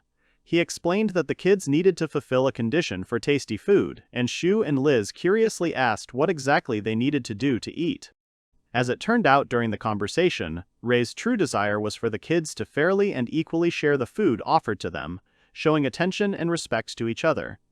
In response to the friendly request, Liz and Shu smiled sincerely, were genuinely happy and confidently assured that they would be able to fairly divide the food between themselves without any problems. Suddenly, the children's mother entered the room. She addressed her daughter and son sternly but calmly, insistently asking them not to disturb the guests and to behave quietly and respectfully. Shinoka asked her children with obvious surprise and slight concern why they were eating the guests' food. Ray, calm and confident, explained that everything was fine since he was the one who allowed them to eat. In this case, the innkeeper was ready to deduct from the guest's fee the amount for the cost of the food eaten to compensate for the loss, but the young man politely asked to leave the full price unchanged, showing respect. Shinoka asked Ray carefully and doubtfully if he was really sure about his decision to do exactly that. He replied that he was absolutely sure about his action, since this food was prepared specifically for him. The innkeeper apologized with a warm smile for any inconvenience and sincerely thanked the young man for his generosity and understanding, bowing deeply as a sign of respect and gratitude. Ray carefully noted that Atra-san, the guardian of the divine tree, is very close and trusting with the girl's children, maintaining warm and sincere relationships with them that demonstrate his care and attention to them. The innkeeper noted with a warm smile that her children often play with the knight and have become very attached to him, which makes her deeply grateful and sincerely appreciative of Atru for his care. Ray noted that perhaps the knight was also not indifferent and felt gratitude towards the innkeeper, because her children regularly brought him food, thereby showing their warmth towards him. Shinoka agreed with the opinion expressed, noting that it was probably true, but at the same time, a desire to add something, to express her own opinion, which was slightly different from what she heard, flashed in her eyes. The girl said that Atra-san used to have a family with whom he lived in another city, far from the current events, and that this part of his past still remains significant in his life, influencing his actions. However, all of the knight's relatives died tragically at the hands of bloodthirsty demons, leaving him alone. The only reminder of the loved ones who once made up his family was one old photograph. Shiana had heard that the guardian of the divine tree, Atra-san, once had children about the same age as Shu and Liz. Perhaps this was what explained his special affection and warm attitude towards them. Rei deeply and sincerely understood that Atra had lost everyone who had ever been truly dear and close to his heart, and it was this terrible event that explained his current depressed state and inner heaviness. In fact, he knew about the threat looming over his family, but still decided to stay and protect the village, since without his presence, the Divine Gate would become inactive, leaving the city defenseless against enemies. The villagers are truly grateful to the knight for his protection and dedication. Now the young man finally understands the true reason why Atra is so attached to the innkeeper's children. Even after losing his family, he continues to fight, carrying a heavy loss in his heart that is hard to imagine. Now he fulfills his duty to protect the village as the guardian of the divine tree. The hallway is softly lit, creating a warm and cozy atmosphere, and all the trash from the recently finished meal has already been carefully thrown away to maintain cleanliness and order in the room. Now Rei feels very tired after a long day and wants to take a warm, relaxing bath and then go to bed peacefully to have a good rest and gain strength for new achievements. The young man wanted a separate room to have some privacy, which was especially important for him at this difficult moment. Rei angered Liana with his behavior, because it suddenly turned out that the room was intended for 3 people. Now the boys had to share the limited space with the daughter of the owner. The young man answered Liana that for him, sharing a room with another girl is a problem, since he is a guy and feels uncomfortable in such a situation, which makes it much more difficult for him to rest. Liana decided to sleep on the floor and give the girl the bed to avoid unnecessary inconvenience. At that moment, Rei remembered the bath, and his gaze suddenly became frightened, as if he realized something important. Liana was very angry. She stood there, frowning tensely, trying to barely contain the irritated expression on her face, which was becoming more and more noticeable with each passing moment. Her gaze was stern. Rei began to inquire carefully what was wrong with the girl. Perhaps she had a stomachache or didn't like the food. However, Liana calmly replied that the food was delicious and even thanked him for the treat. The young man was noticeably puzzled by the girl's unexpected behavior and could not understand the true reason for her unusual and uncharacteristic mood, which caused him to feel confused and anxious. It turned out that Rei had given his portion to the children, and the food that they were originally supposed to get actually belonged to Liana. Hearing this, the guy became even more puzzled, trying to understand why this happened. The young man anxiously asked if the girl was hungry, because if she fainted, it could be a problem. In response, the girl assured him that she was fine, because she had long been accustomed to eating dried meat. Rei felt ashamed of his actions, realizing that he had made a mistake that could have caused inconvenience to others. This made him feel uneasy. He stopped and began to think about his actions. The young man told Liana that she shouldn't apologize, because he doesn't feel hungry that often, because he has such a special body. The girl, hearing this, asked the boy if it was really true. Rei confirmed his words, telling in detail that as a child he was a slave and was forced to get used to harsh living conditions and poor nutrition, which significantly affected the characteristics of his body. The young man was never properly fed as a child. He was rarely given enough food, which is why he was constantly hungry. Over time, he got used to such a hard and harsh way of life. One girl showed genuine kindness and compassion by saving an unfortunate and absolutely helpless boy. At that moment, she became a real support for him in the most difficult and dark times of his life.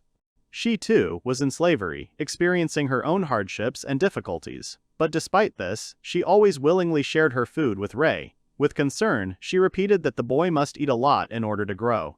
At the same time, she herself most likely very often remained hungry and experienced a lack of food, sacrificing her own nutrition and comfort in order to help Rei survive and grow stronger. Liana understood why the young man decided to give his food to the children. It was an act of caring. Ray, in turn, noted that now it was his turn to become kind and considerate, helping others, like that girl. The girl, with sincere and deep respect, emphasized that the guy really is a kind person, capable of sincerely caring for others and showing attention even in difficult life situations. Ray asked with uncertainty and slight doubt whether Liana was really talking about him. The girl calmly and confidently confirmed that she truly considered the young man a kind and decent person. The girl was sure that the children would never forget the kindness that Ray showed them, and that is why Liana sincerely admired the young man's actions, seeing in it real care and a sincere heart. The girl sincerely believes that the guy acted truly magnanimously, showing rare generosity and sincere concern for others, qualities that deserve deep respect and admiration. The boy thought about how Liana had a tendency to worry a lot about what other people thought of her, and how this sometimes seriously prevented her from being herself and showing her true individuality. This girl always watches those around her, listens to every word, but almost never speaks directly, constantly fearing the consequences of her statements and condemnation from others. When she speaks, she usually tries to speak well of others, showing kindness. Although this does not mean that she always behaves this way, for such a young girl it is still quite an unusual quality. Ray realizes that all of these behavioral characteristics are due to the fact that she grew up in slavery, where she had to be constantly alert and careful in order to survive. This is just a young man's guess, but it seems that the girl was trained from childhood to become an elite slave, which meant special strictness and cruel tests. She must have had to go through a lot. She hides a deep emotional wound behind a carefully constructed defense mechanism in order to prevent herself from suffering even more and to maintain at least some internal support in difficult situations. Just like Ray himself once did, he also hid his emotional wound, trying in vain to protect himself from internal pain and not allow his difficult past to completely destroy him from the inside. Now she is no longer restricted or controlled, but perhaps she still bears the mark of having once been a slave. But she is still only a 12-year-old girl. She must live freely, without any barriers or restrictions. Ray sincerely wants to remove these chains from her that prevent her from opening up and being herself, allowing her to feel real freedom and ease in life. The young man decided to speak to Liana, addressing her with the hope of a response. She heard him and immediately responded, showing attention. Ray noted that he and Liana have an official contract that regulates their relationship. However, he emphasized that he does not consider himself her master and does not intend to limit her freedom. The girl looked at the young man in surprise, her eyes expressing confusion and incomprehension. It was obvious that she did not fully grasp the meaning of his words and did not understand what exactly the essence of what he was trying to say was. The boy calmly noted that Liana should not be so afraid and worried. As a sign of support and consolation, Ray gently stroked the girl's head, trying to encourage her and instill a sense of calm. The young man sincerely wishes that one day, the 12-year-old girl will be able to find her own way in life, not as a slave, but as a free person. Liana listened carefully to his words and agreed with Ray. At least, as long as the young man is close to Liana and supports her, he will always be ready to protect her from any dangers and difficulties, standing guard over her safety and peace. Ray, who had been waiting for this moment with impatience and excitement for a long time, can finally enjoy the long-awaited swim in the pool, immersing himself in the pleasant water and forgetting about all his worries for a while.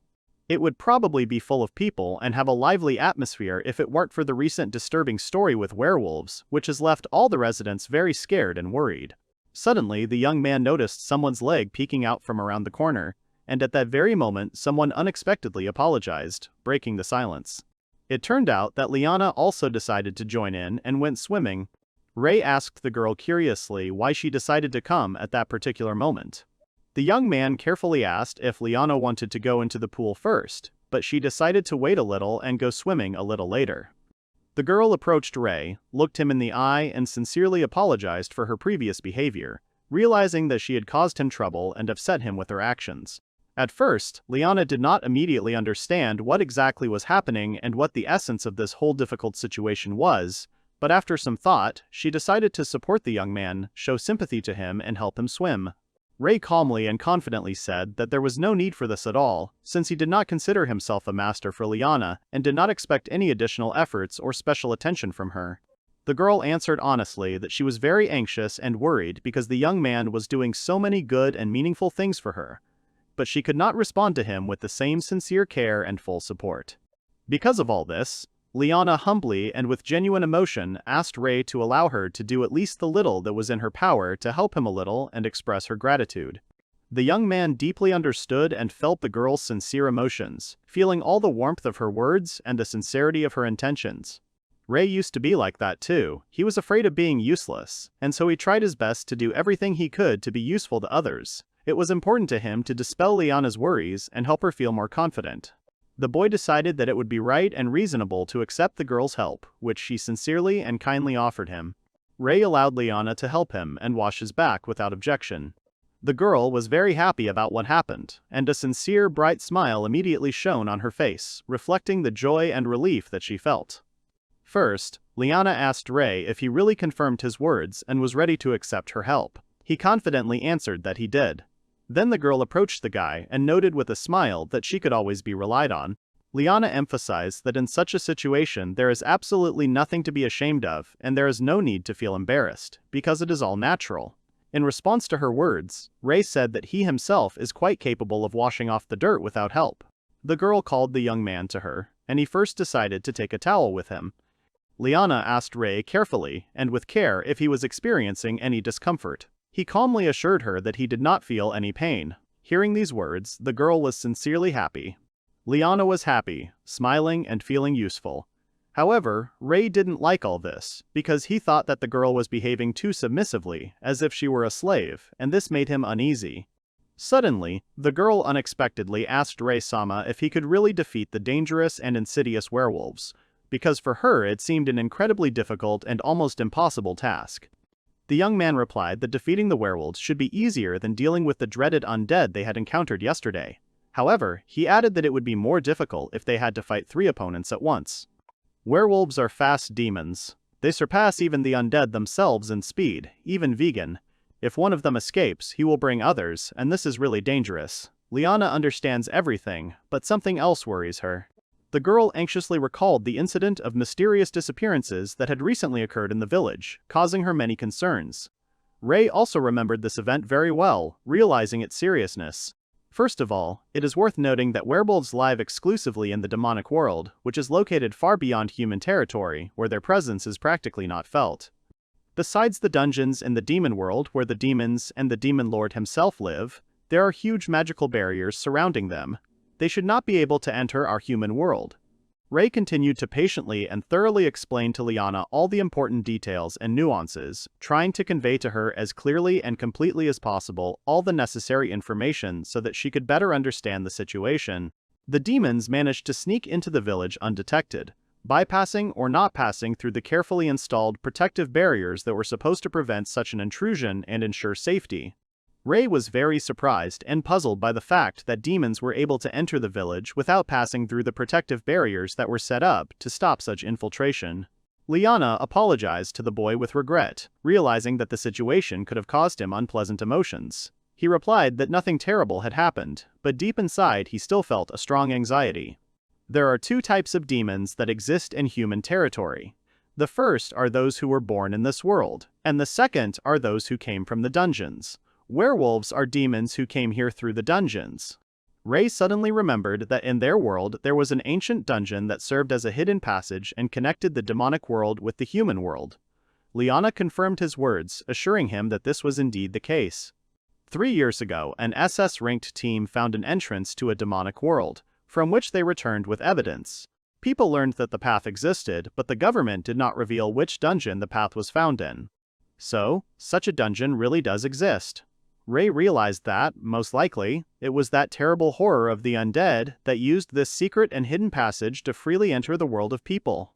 In this case, there is a serious possibility that other, much more dangerous and powerful monsters have already penetrated through this dungeon, posing a serious threat to the safety of the human world. Rei sincerely and with deep respect thanked Liana for the valuable information she provided, emphasizing that her help was truly very important and useful for him. The girl's face suddenly changed.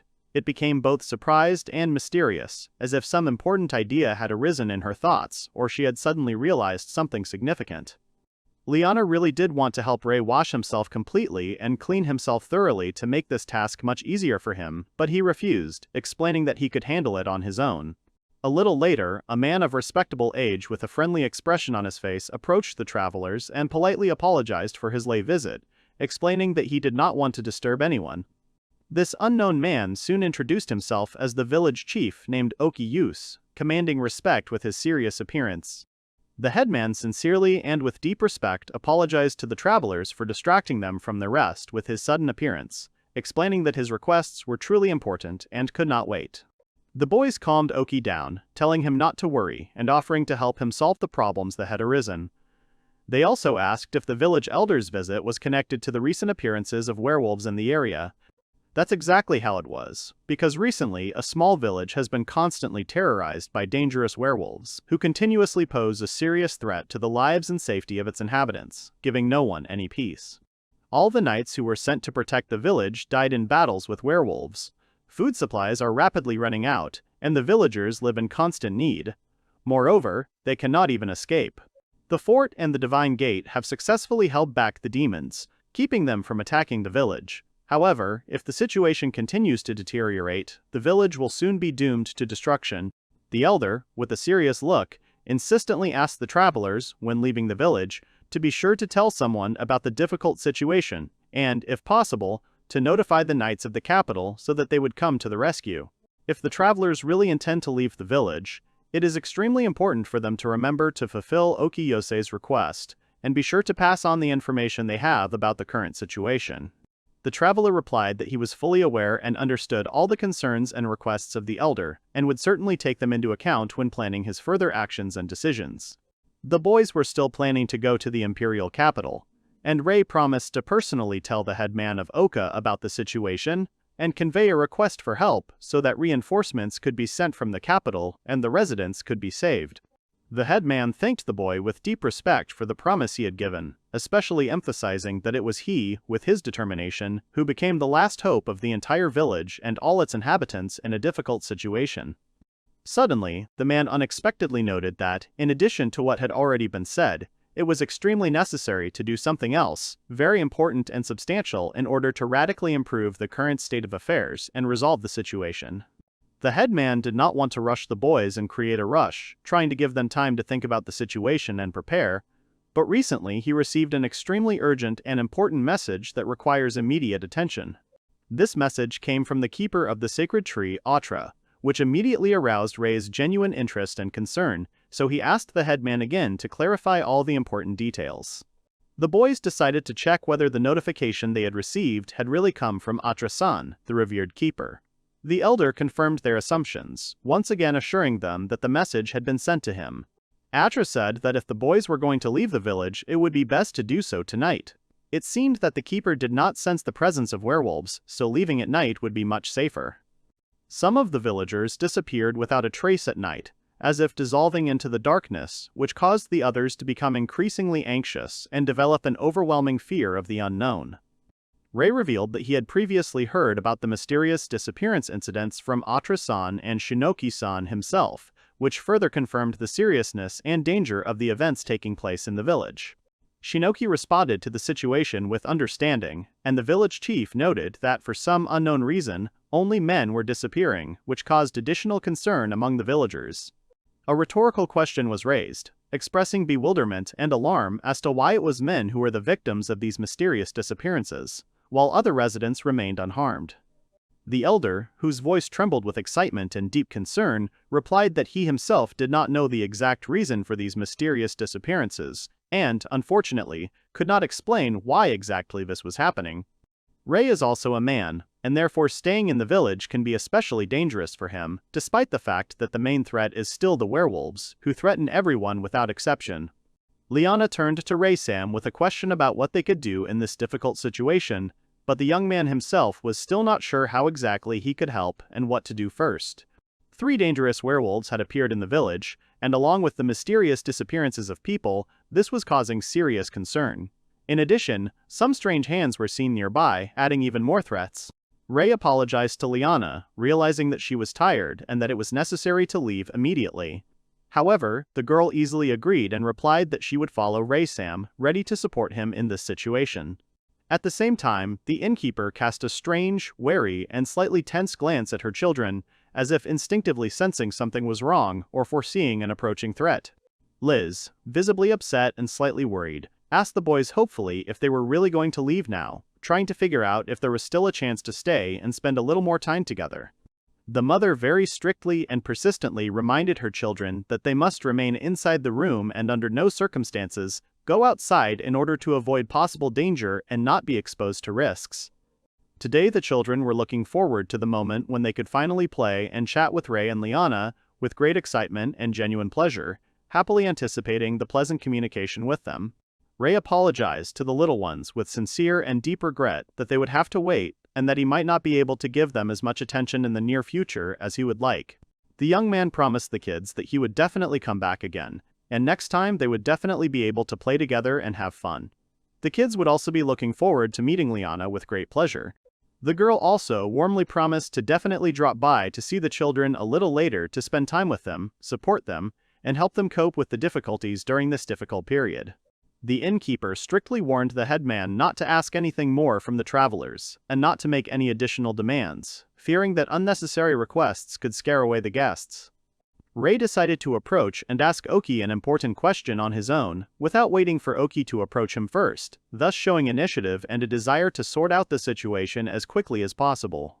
The boys began to get ready, and gradually set off on their journey, preparing for the upcoming journey. Suddenly, Atra-san unexpectedly, and with sincere regret, apologized for the fact that everything turned out so suddenly and unexpectedly for Ray and Liana, fully understanding that the current situation could greatly surprise and confuse them. The young man answered calmly and confidently that everything was fine with him and that he had no complaints or dissatisfaction, despite what had happened. Going outside the village at midnight was very dangerous because of the creatures roaming around. But if the guys missed this unique chance, they might never be able to leave this settlement again. The knight humbly and sincerely apologized to the boys for the inconvenience that had occurred, expressing the hope that they would show understanding and be able to forgive him in this difficult situation. Ray calmly said that there was no need to apologize, trying to calm Atra down, after which he clarified whether he really did not sense any presence of werewolves in the immediate area. The knight calmly and confidently confirmed that he really did not feel any presence of these demons nearby, and, it seemed, at the moment, there was no need to fear their possible appearance in the area. When Atra learned that the travelers had not encountered werewolves on their way to the village, he decided to personally check the area with his aura. Apparently, for some unknown reason, the demons were currently absent. Ray listened carefully to all of the knight's explanations, carefully considering each word, and after a short pause, confirmed that he understood him completely. Now is the best and most suitable time to leave the village without delay and not to postpone leaving until later, as delay can lead to undesirable consequences.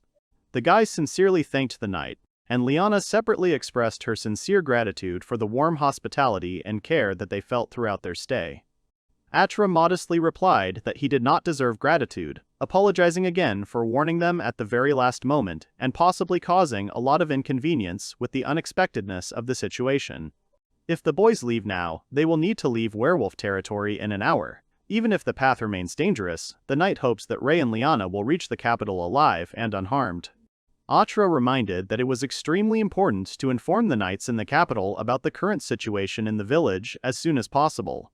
In response, Ray confirmed that he would not forget about this important matter under any circumstances. Finally, the boys, having gathered their courage, began to leave the deserted village, taking their first steps full of determination towards an unknown path. The knight, remaining at the gate, watched them go, waving his hand. There was someone unfamiliar standing on the top of the hill.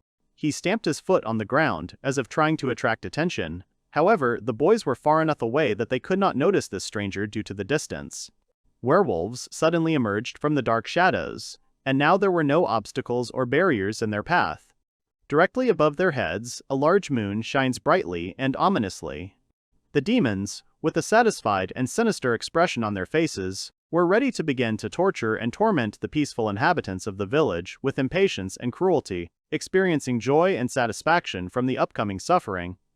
At the same time, Ray was deep in thought and thinking about how Wigan could have lost to the young guy, trying to understand the reasons and circumstances that led to such an unexpected outcome.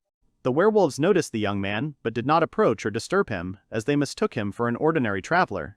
In addition, they had clear orders from Alfred-sama not to attack without necessity. One of the werewolves stood motionless in place, looking around carefully and quietly called someone, urging them to come closer to him. The werewolves also noticed Liana. One of the demons immediately wanted to attack her and Rei, while the other was most attracted to the girl because she had strong magical powers. Some demon decided to stop the others, explaining to them that if they delayed a little and did not rush into the attack, then there was a high probability that the knights would arrive at the scene. A group of knights has recently formed, patrolling the villages and towns of the county on their own initiative. Their appearance is only a matter of time. The werewolves want to intimidate and torment the villagers until the knights arrive. The demons no longer needed to abduct people under cover of night, as the process, in light of their changed priorities, proved to be incredibly tedious and time-consuming.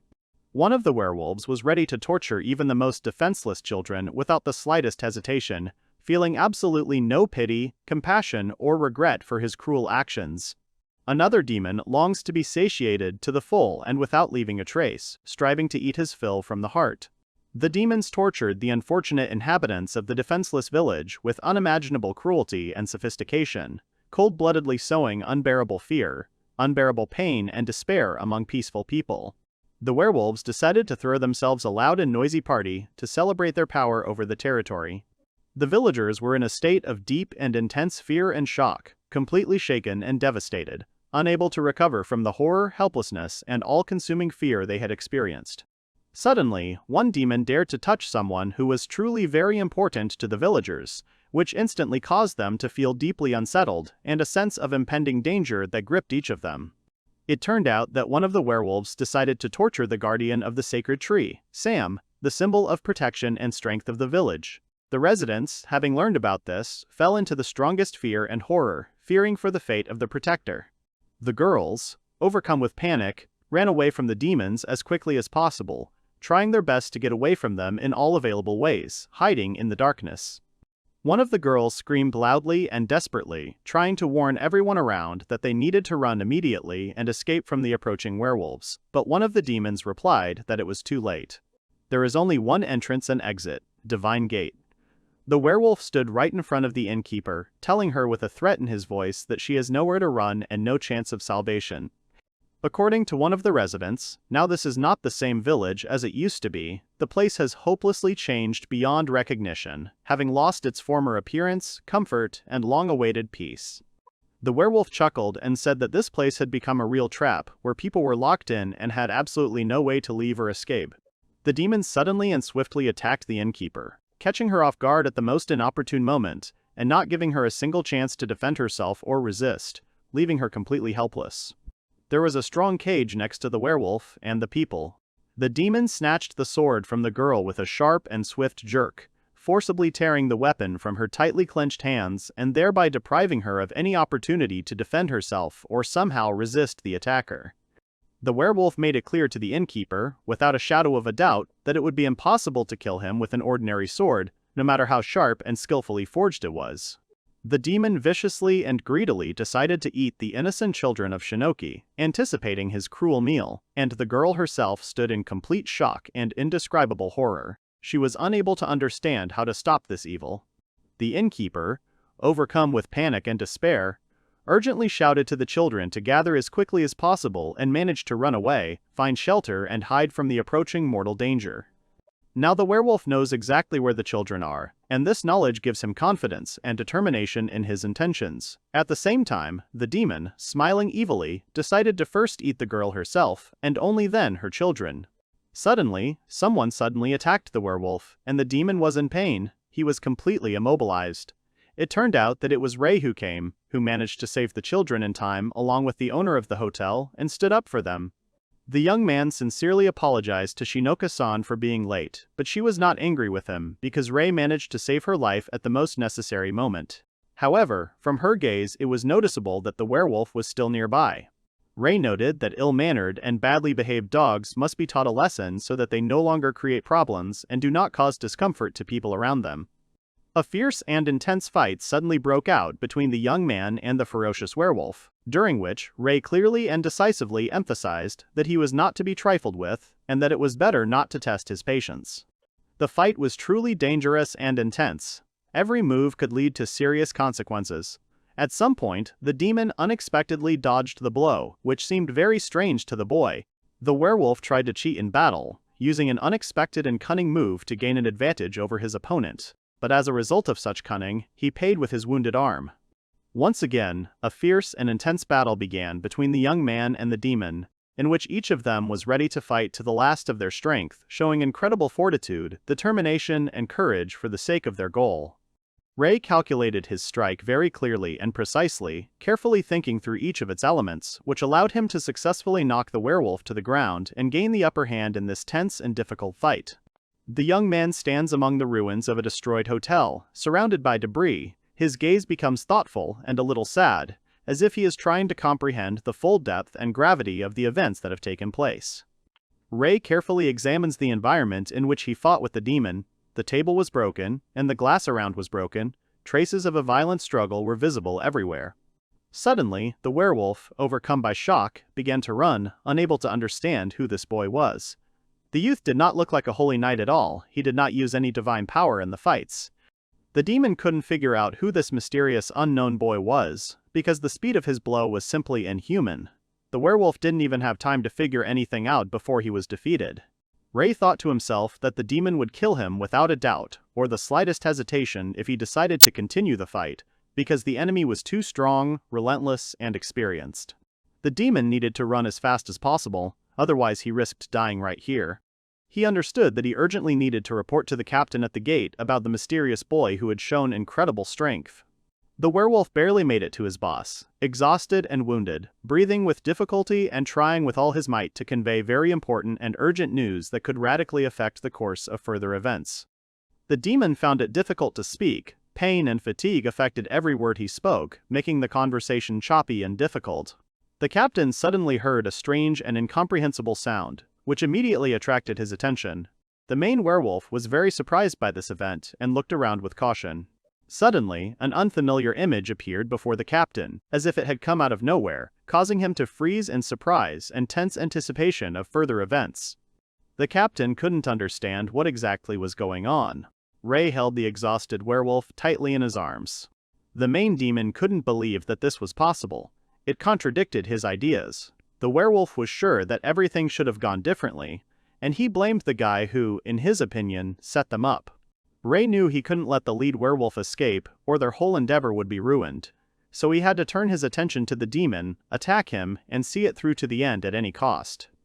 Everything did not go according to the werewolf commander's plan. His carefully constructed strategy failed, and events began to develop completely differently than he expected. It was night when Ray, without wasting any time, quickly wraps the demon commander with a heavy chain, trying to deprive him of his freedom and control over the situation. There were no casualties thanks to Liana, who promptly organized assistance for children and other residents, helping them evacuate to a safe place. However, Ray had another plan that no one knew about. The villagers, not understanding his intentions, remained deeply confused and worried. It is imperative to expose the traitor hiding inside the village to prevent further danger. Fortunately, the people are all right thanks to the help of the wanderer Sam. Ray deliberately did not kill the werewolves in order to keep them alive and obtain important testimony from them that could shed light on what was happening and help in the investigation.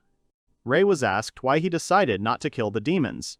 Because it could have greatly simplified the situation and avoided unnecessary problems. It was not necessary to leave the werewolves alive, because even without their testimony, it was clear which of them was the traitor and who was behind what happened. The same thing happened during the battle with Vegan. He could have easily been killed, but the young man deliberately left him alive, perhaps counting on some benefit or further development of events. Half measures, although they may seem like a convenient solution at the moment, can one day turn into deep regret and lead to unforeseen consequences.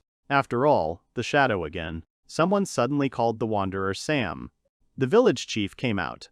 Ray asked him if Oki was hurt after the incident. The chief replied that he was fine and had not been seriously injured. The village chief asked how the young man knew about the werewolf attack on the village at night. Ray began to tell Oki how he learned about this dangerous event, explaining all the details and circumstances. The young man told the elder that he could personally ask the guardian of the divine tree, who was now pretending to be dead, to hide his presence and observe what was happening secretly. The villagers were deeply surprised and shocked by what they heard. not expecting that the guardian of the divine tree was capable of such cunning and secrecy. Everything seemed to be going according to plan. But the traitor turned out to be Atrasan, a man no one could have imagined betraying their trust. Everyone was deeply surprised and shocked by this unexpected news. It was hard to believe that the one everyone considered a kind-hearted and loyal guardian of the divine tree, in fact, turned out to be a traitor who betrayed everything he was dedicated to. Shinoka-san came up. She couldn't believe that Atra was in league with the werewolves. The girl firmly believed that he always stood by the village and protected it from any trouble. The elder attracted the attention of the assembled villagers by asking them to listen carefully to his important words. While the wanderer was about to leave the village, he approached Oki and told him something very significant. It turns out Rei said that the guardian of the divine tree cooperates with werewolves and can let them in through the gate at night. The elder saw this himself, hiding in the shadows. Oki did not want to believe it, but did as Rei asked. It turned out that Atra really turned out to be a traitor, which deeply shocked everyone who once trusted him and considered him their protector.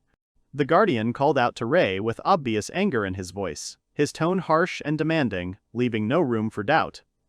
Atra asked the young man with surprise and distrust how he could guess that he was the traitor.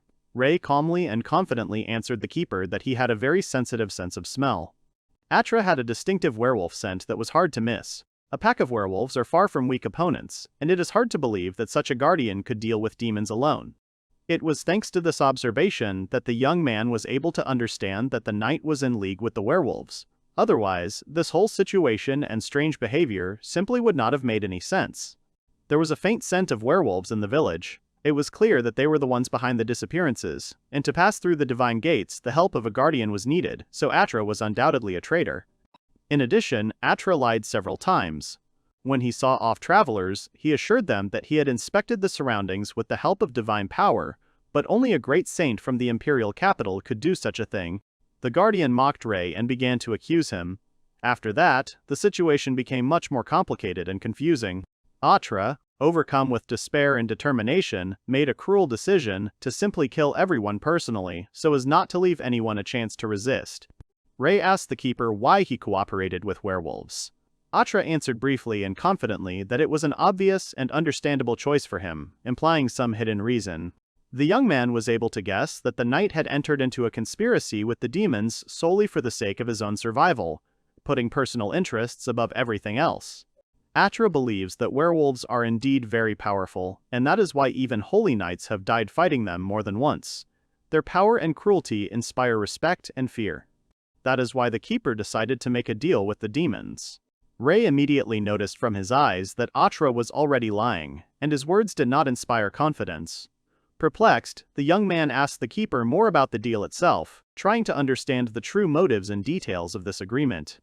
Atra admitted that he helped the demons with food, and it was for this service that he was spared, left alive. Apparently, it was because of this union that the guardian opened the divine gates and let the werewolves into the village. The keeper confirmed that Rei's guess was correct, thus confirming the correctness of his assumption. Only now, it doesn't matter anymore. Atra continues to threaten, declaring that he will kill Rei and anyone else who stands in his way. In the traitor's opinion, this is where it will all end. The guardian said that if he killed the very man who defeated the werewolves, he would definitely be promoted. After that, he would no longer have to work at an unloved job and spend his life in this village. The young man said that he didn't care, because if the village was destroyed, then the guardian of the divine tree would no longer be needed.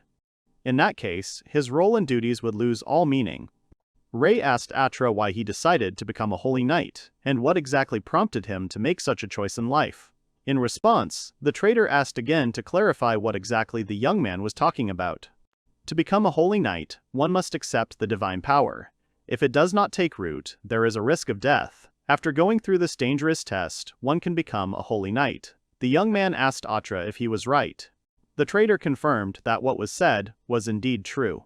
According to Rei, when someone is willing to risk their life, it is either for a large reward in the form of money, or for someone very dear and important to them, for whom they are willing to make any sacrifice. Since he went through this difficult test, it means that his motivation was really strong. Most likely, it was for someone very important and dear. The traitor confirmed that this was indeed the case, without denying or hiding his true feelings. Atra received this power precisely in order to protect those people who were truly dear and important to him, and for whom he was ready to go through any trials. The Guardian suddenly remembered an important story from his family and, thinking, asked Rei if he had ever heard of this incident, which played a significant role in his life. The young man sympathizes with the traitor's feelings, but firmly believes that revenge in this situation makes no sense and will not bring the desired result. In this regard, Rei asked the keeper to stop. The traitor shouted excitedly that Rei did not understand anything, because at that very moment everything that Atra had was taken away from him, and he could not in any way prevent it or change anything. The Guardian believes that it is too late now. No matter what Rei says, the traitor's family can no longer be brought back. For the traitor himself, his loved ones were his whole life and the meaning of his existence. Because of this, the traitor is ready to go to extreme measures and kill all the inhabitants of not only his village but even the entire country, sparing no one for the sake of his goal and rage. Rei concentrated deeply, pushing aside all distracting thoughts, and got serious, preparing for the challenges ahead and the difficult decisions he would have to make. The traitor did not stop at all, and continued his aggressive actions. He was already ready to kill Rei without any hesitation. Now someone was needed who could stop the Guardian. The traitor suddenly began to attack Rei with loud cries, full of rage and threats, while Rei, in order to defend himself, rushed into a counterattack on Atra, ready to defend his life and loved ones. The traitor had a wife who was his support and the meaning of his life for a long time. The Guardian and his beloved had been friends since childhood, and she had always been very fragile and vulnerable. That's why Atra decided to become a holy knight, to be able to protect her from any threats. The traitor thought that by going through a severe test, he would be able to become a holy knight and gain great power that would open up new opportunities for him. He vowed to use this power, not for his own gain, but to protect those dear to him and to always stand on the side of justice, even if it required great sacrifices from him. Atra endured a hellish ordeal, went through many torments and hardships, received divine power and eventually became a holy knight, dedicated to protecting and serving his destiny. Over time, the couple had 2 children, a boy and a girl, which was a real blessing for them. During that period, the keeper felt truly happy and filled with the meaning of life. He swore that he would do everything in his power, and at all costs, to protect family happiness, to value his family, and protect it from any threats and dangers. However, this happiness, unfortunately, did not last long. Fate soon presented them with difficult trials. The knight was given the order to become the guardian of a divine tree endowed with great power. He had to carefully protect the remote village of Vudon, which was located in a dangerous area. Atra could no longer be around his family and watch his children grow up, which caused him deep pain and a sense of hopelessness. Although he became a holy knight with the purpose of protecting his family, fate decreed that his duties took away his ability to be with them and protect them directly. The term of service was 10 years, and at the end of it the knight would be assigned to a new post, perhaps to another village or even a large city, where he would continue his duties and protect others. Over time, living in this remote village, the traitor began to gradually lose clarity and understanding of why he needed this enormous power and what goal he was really pursuing. Then a terrible event occurred. The city where the Atra family lived was suddenly subjected to a brutal attack, which forever changed the life of the knight and those he loved. He learned the details later. The government had sent dozens of holy knights there, all but the captain, diamond level. 2 of those knights and half the inhabitants had survived, but the keeper's family was not among them. It seemed completely unreal and unbelievable, but at the same time, Atra deep down understood and accepted the fact that everything that was happening was a harsh and bitter truth that he would have to cope with. After this, new, unexpected facts about the real nature of that mission came to light, which forced Atra to take a new look at his duties. The city was used as a training ground for holy knights. The imperial government did not want to send experienced ones to save a small town, so the new recruits fought in a real battle. Where did all this come from?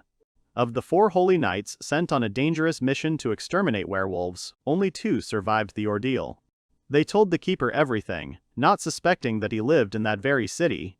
Those 2 survived only because they escaped from a dangerous mission in time. After all, in such situations, it is not strength that wins, but the ability to escape. One of the knights then openly admitted that he valued his life more than the lives of others and would never die during training. Another knight supported his opinion, believing that one should take care of one's life. At that moment, Atra-san, despite all his previous convictions, involuntarily agreed with the words of the escaped knights, realizing that sometimes survival is more important than a heroic death. However, the Guardian himself risked his life, trained as hard as he could, and fought, surviving countless deadly situations. He did all this solely for one purpose: to protect his beloved family. Over time, Atra's heart was filled with pain and inner rupture. The Guardian felt more and more clearly how his soul and heart were slowly crumbling under the weight of losses and broken hopes.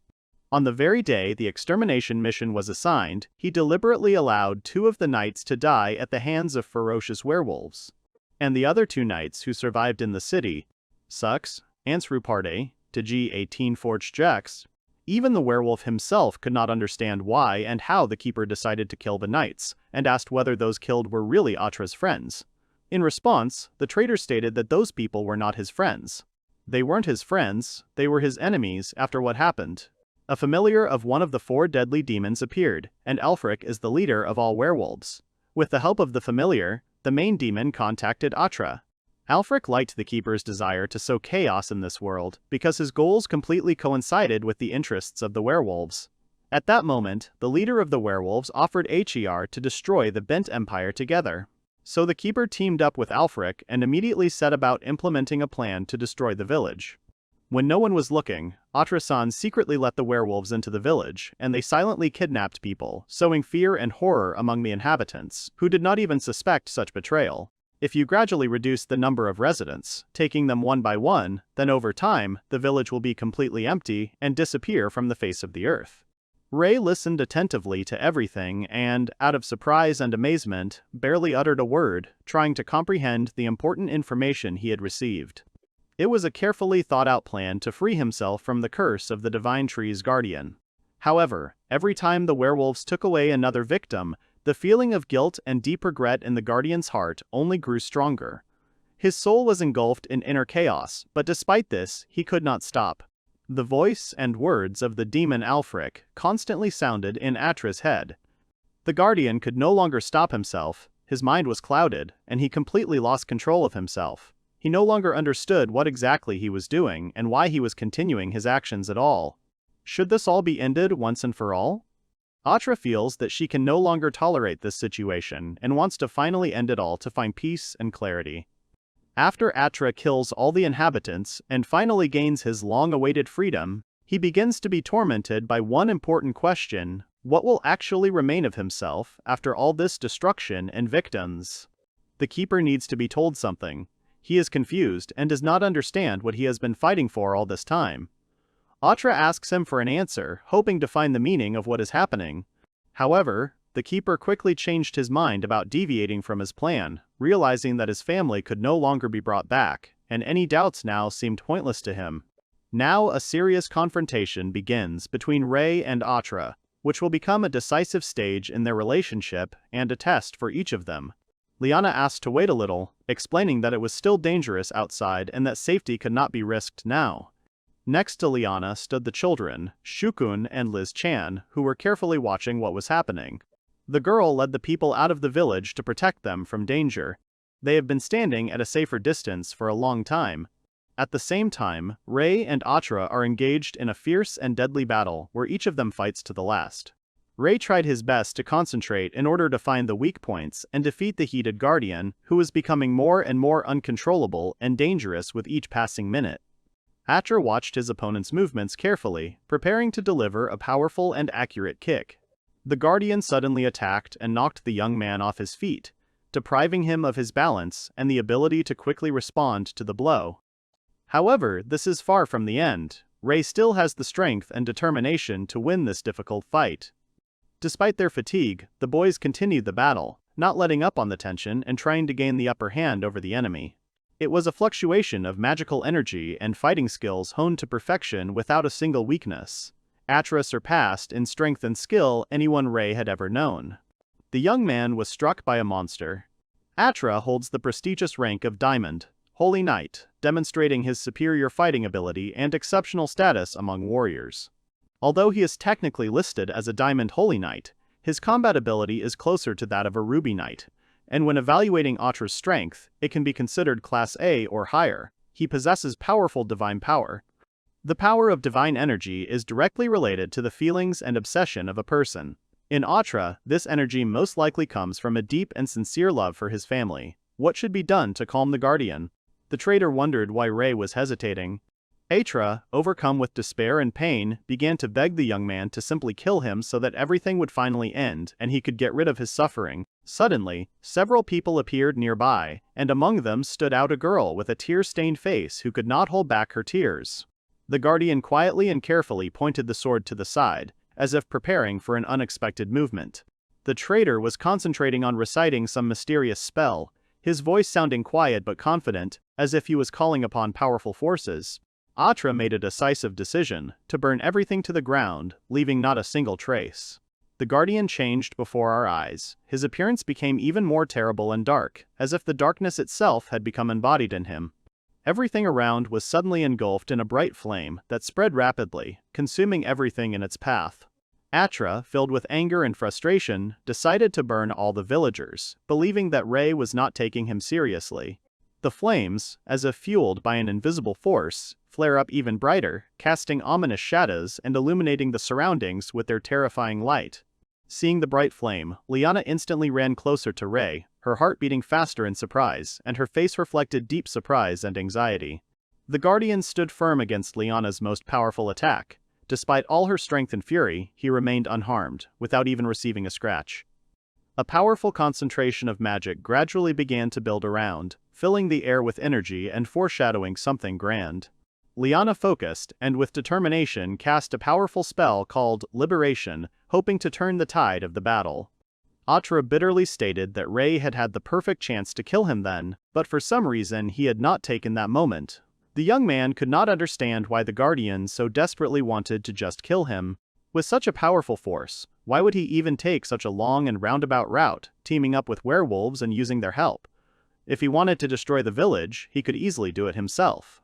Once again, Atra repeated with grim determination that everything would finally end if he were simply killed, as if he hoped for such a single salvation. He is still deeply confused, unable to figure out what the right thing to do next is. There was still hope to reach the keeper. Rei sincerely tried to negotiate and convince him to stop the battle, but Atra, overcome with stubbornness, continued his attack anyway. Rei said that if the keeper continued this way, without changing his approach, then his most precious memories could also burn to ashes, and these memories should never be turned to ashes. The young man insistently asked Atra to remember the faces and voices of those dear to him, whose memories were especially close to his heart, and the keeper, noticing the tension of the moment, sternly ordered Rei to be silent. The angry Atra firmly believed that feelings that have nowhere to go and that constantly weigh on the soul should simply burn out and disappear without a trace, freeing a person from internal pain and suffering. The traitor continued the fierce battle relentlessly, fighting to the last, and Rei, realizing the importance of the moment and the need for help, called Liana to confront the enemy together and change the course of events. The dark-haired girl was suddenly attacked by demons, surrounding her from all sides, but among them there was someone who clearly was not going to give up his life so easily, and was ready to fight until his last breath.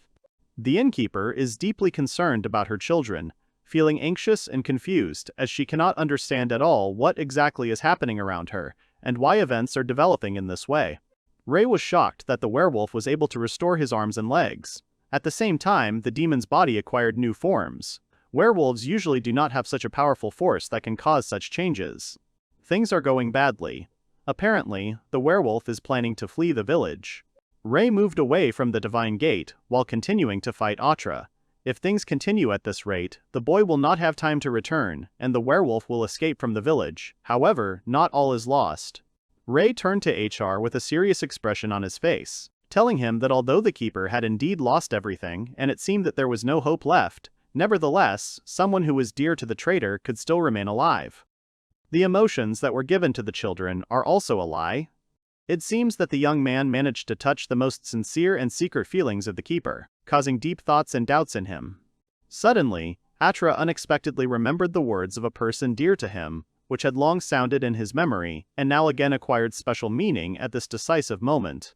The guardian deeply understood that in those difficult moments when the inhabitants were killed one after another, he really felt pain and bitter regret. For Atra, not only his family was important, but also the smiles of the people around him.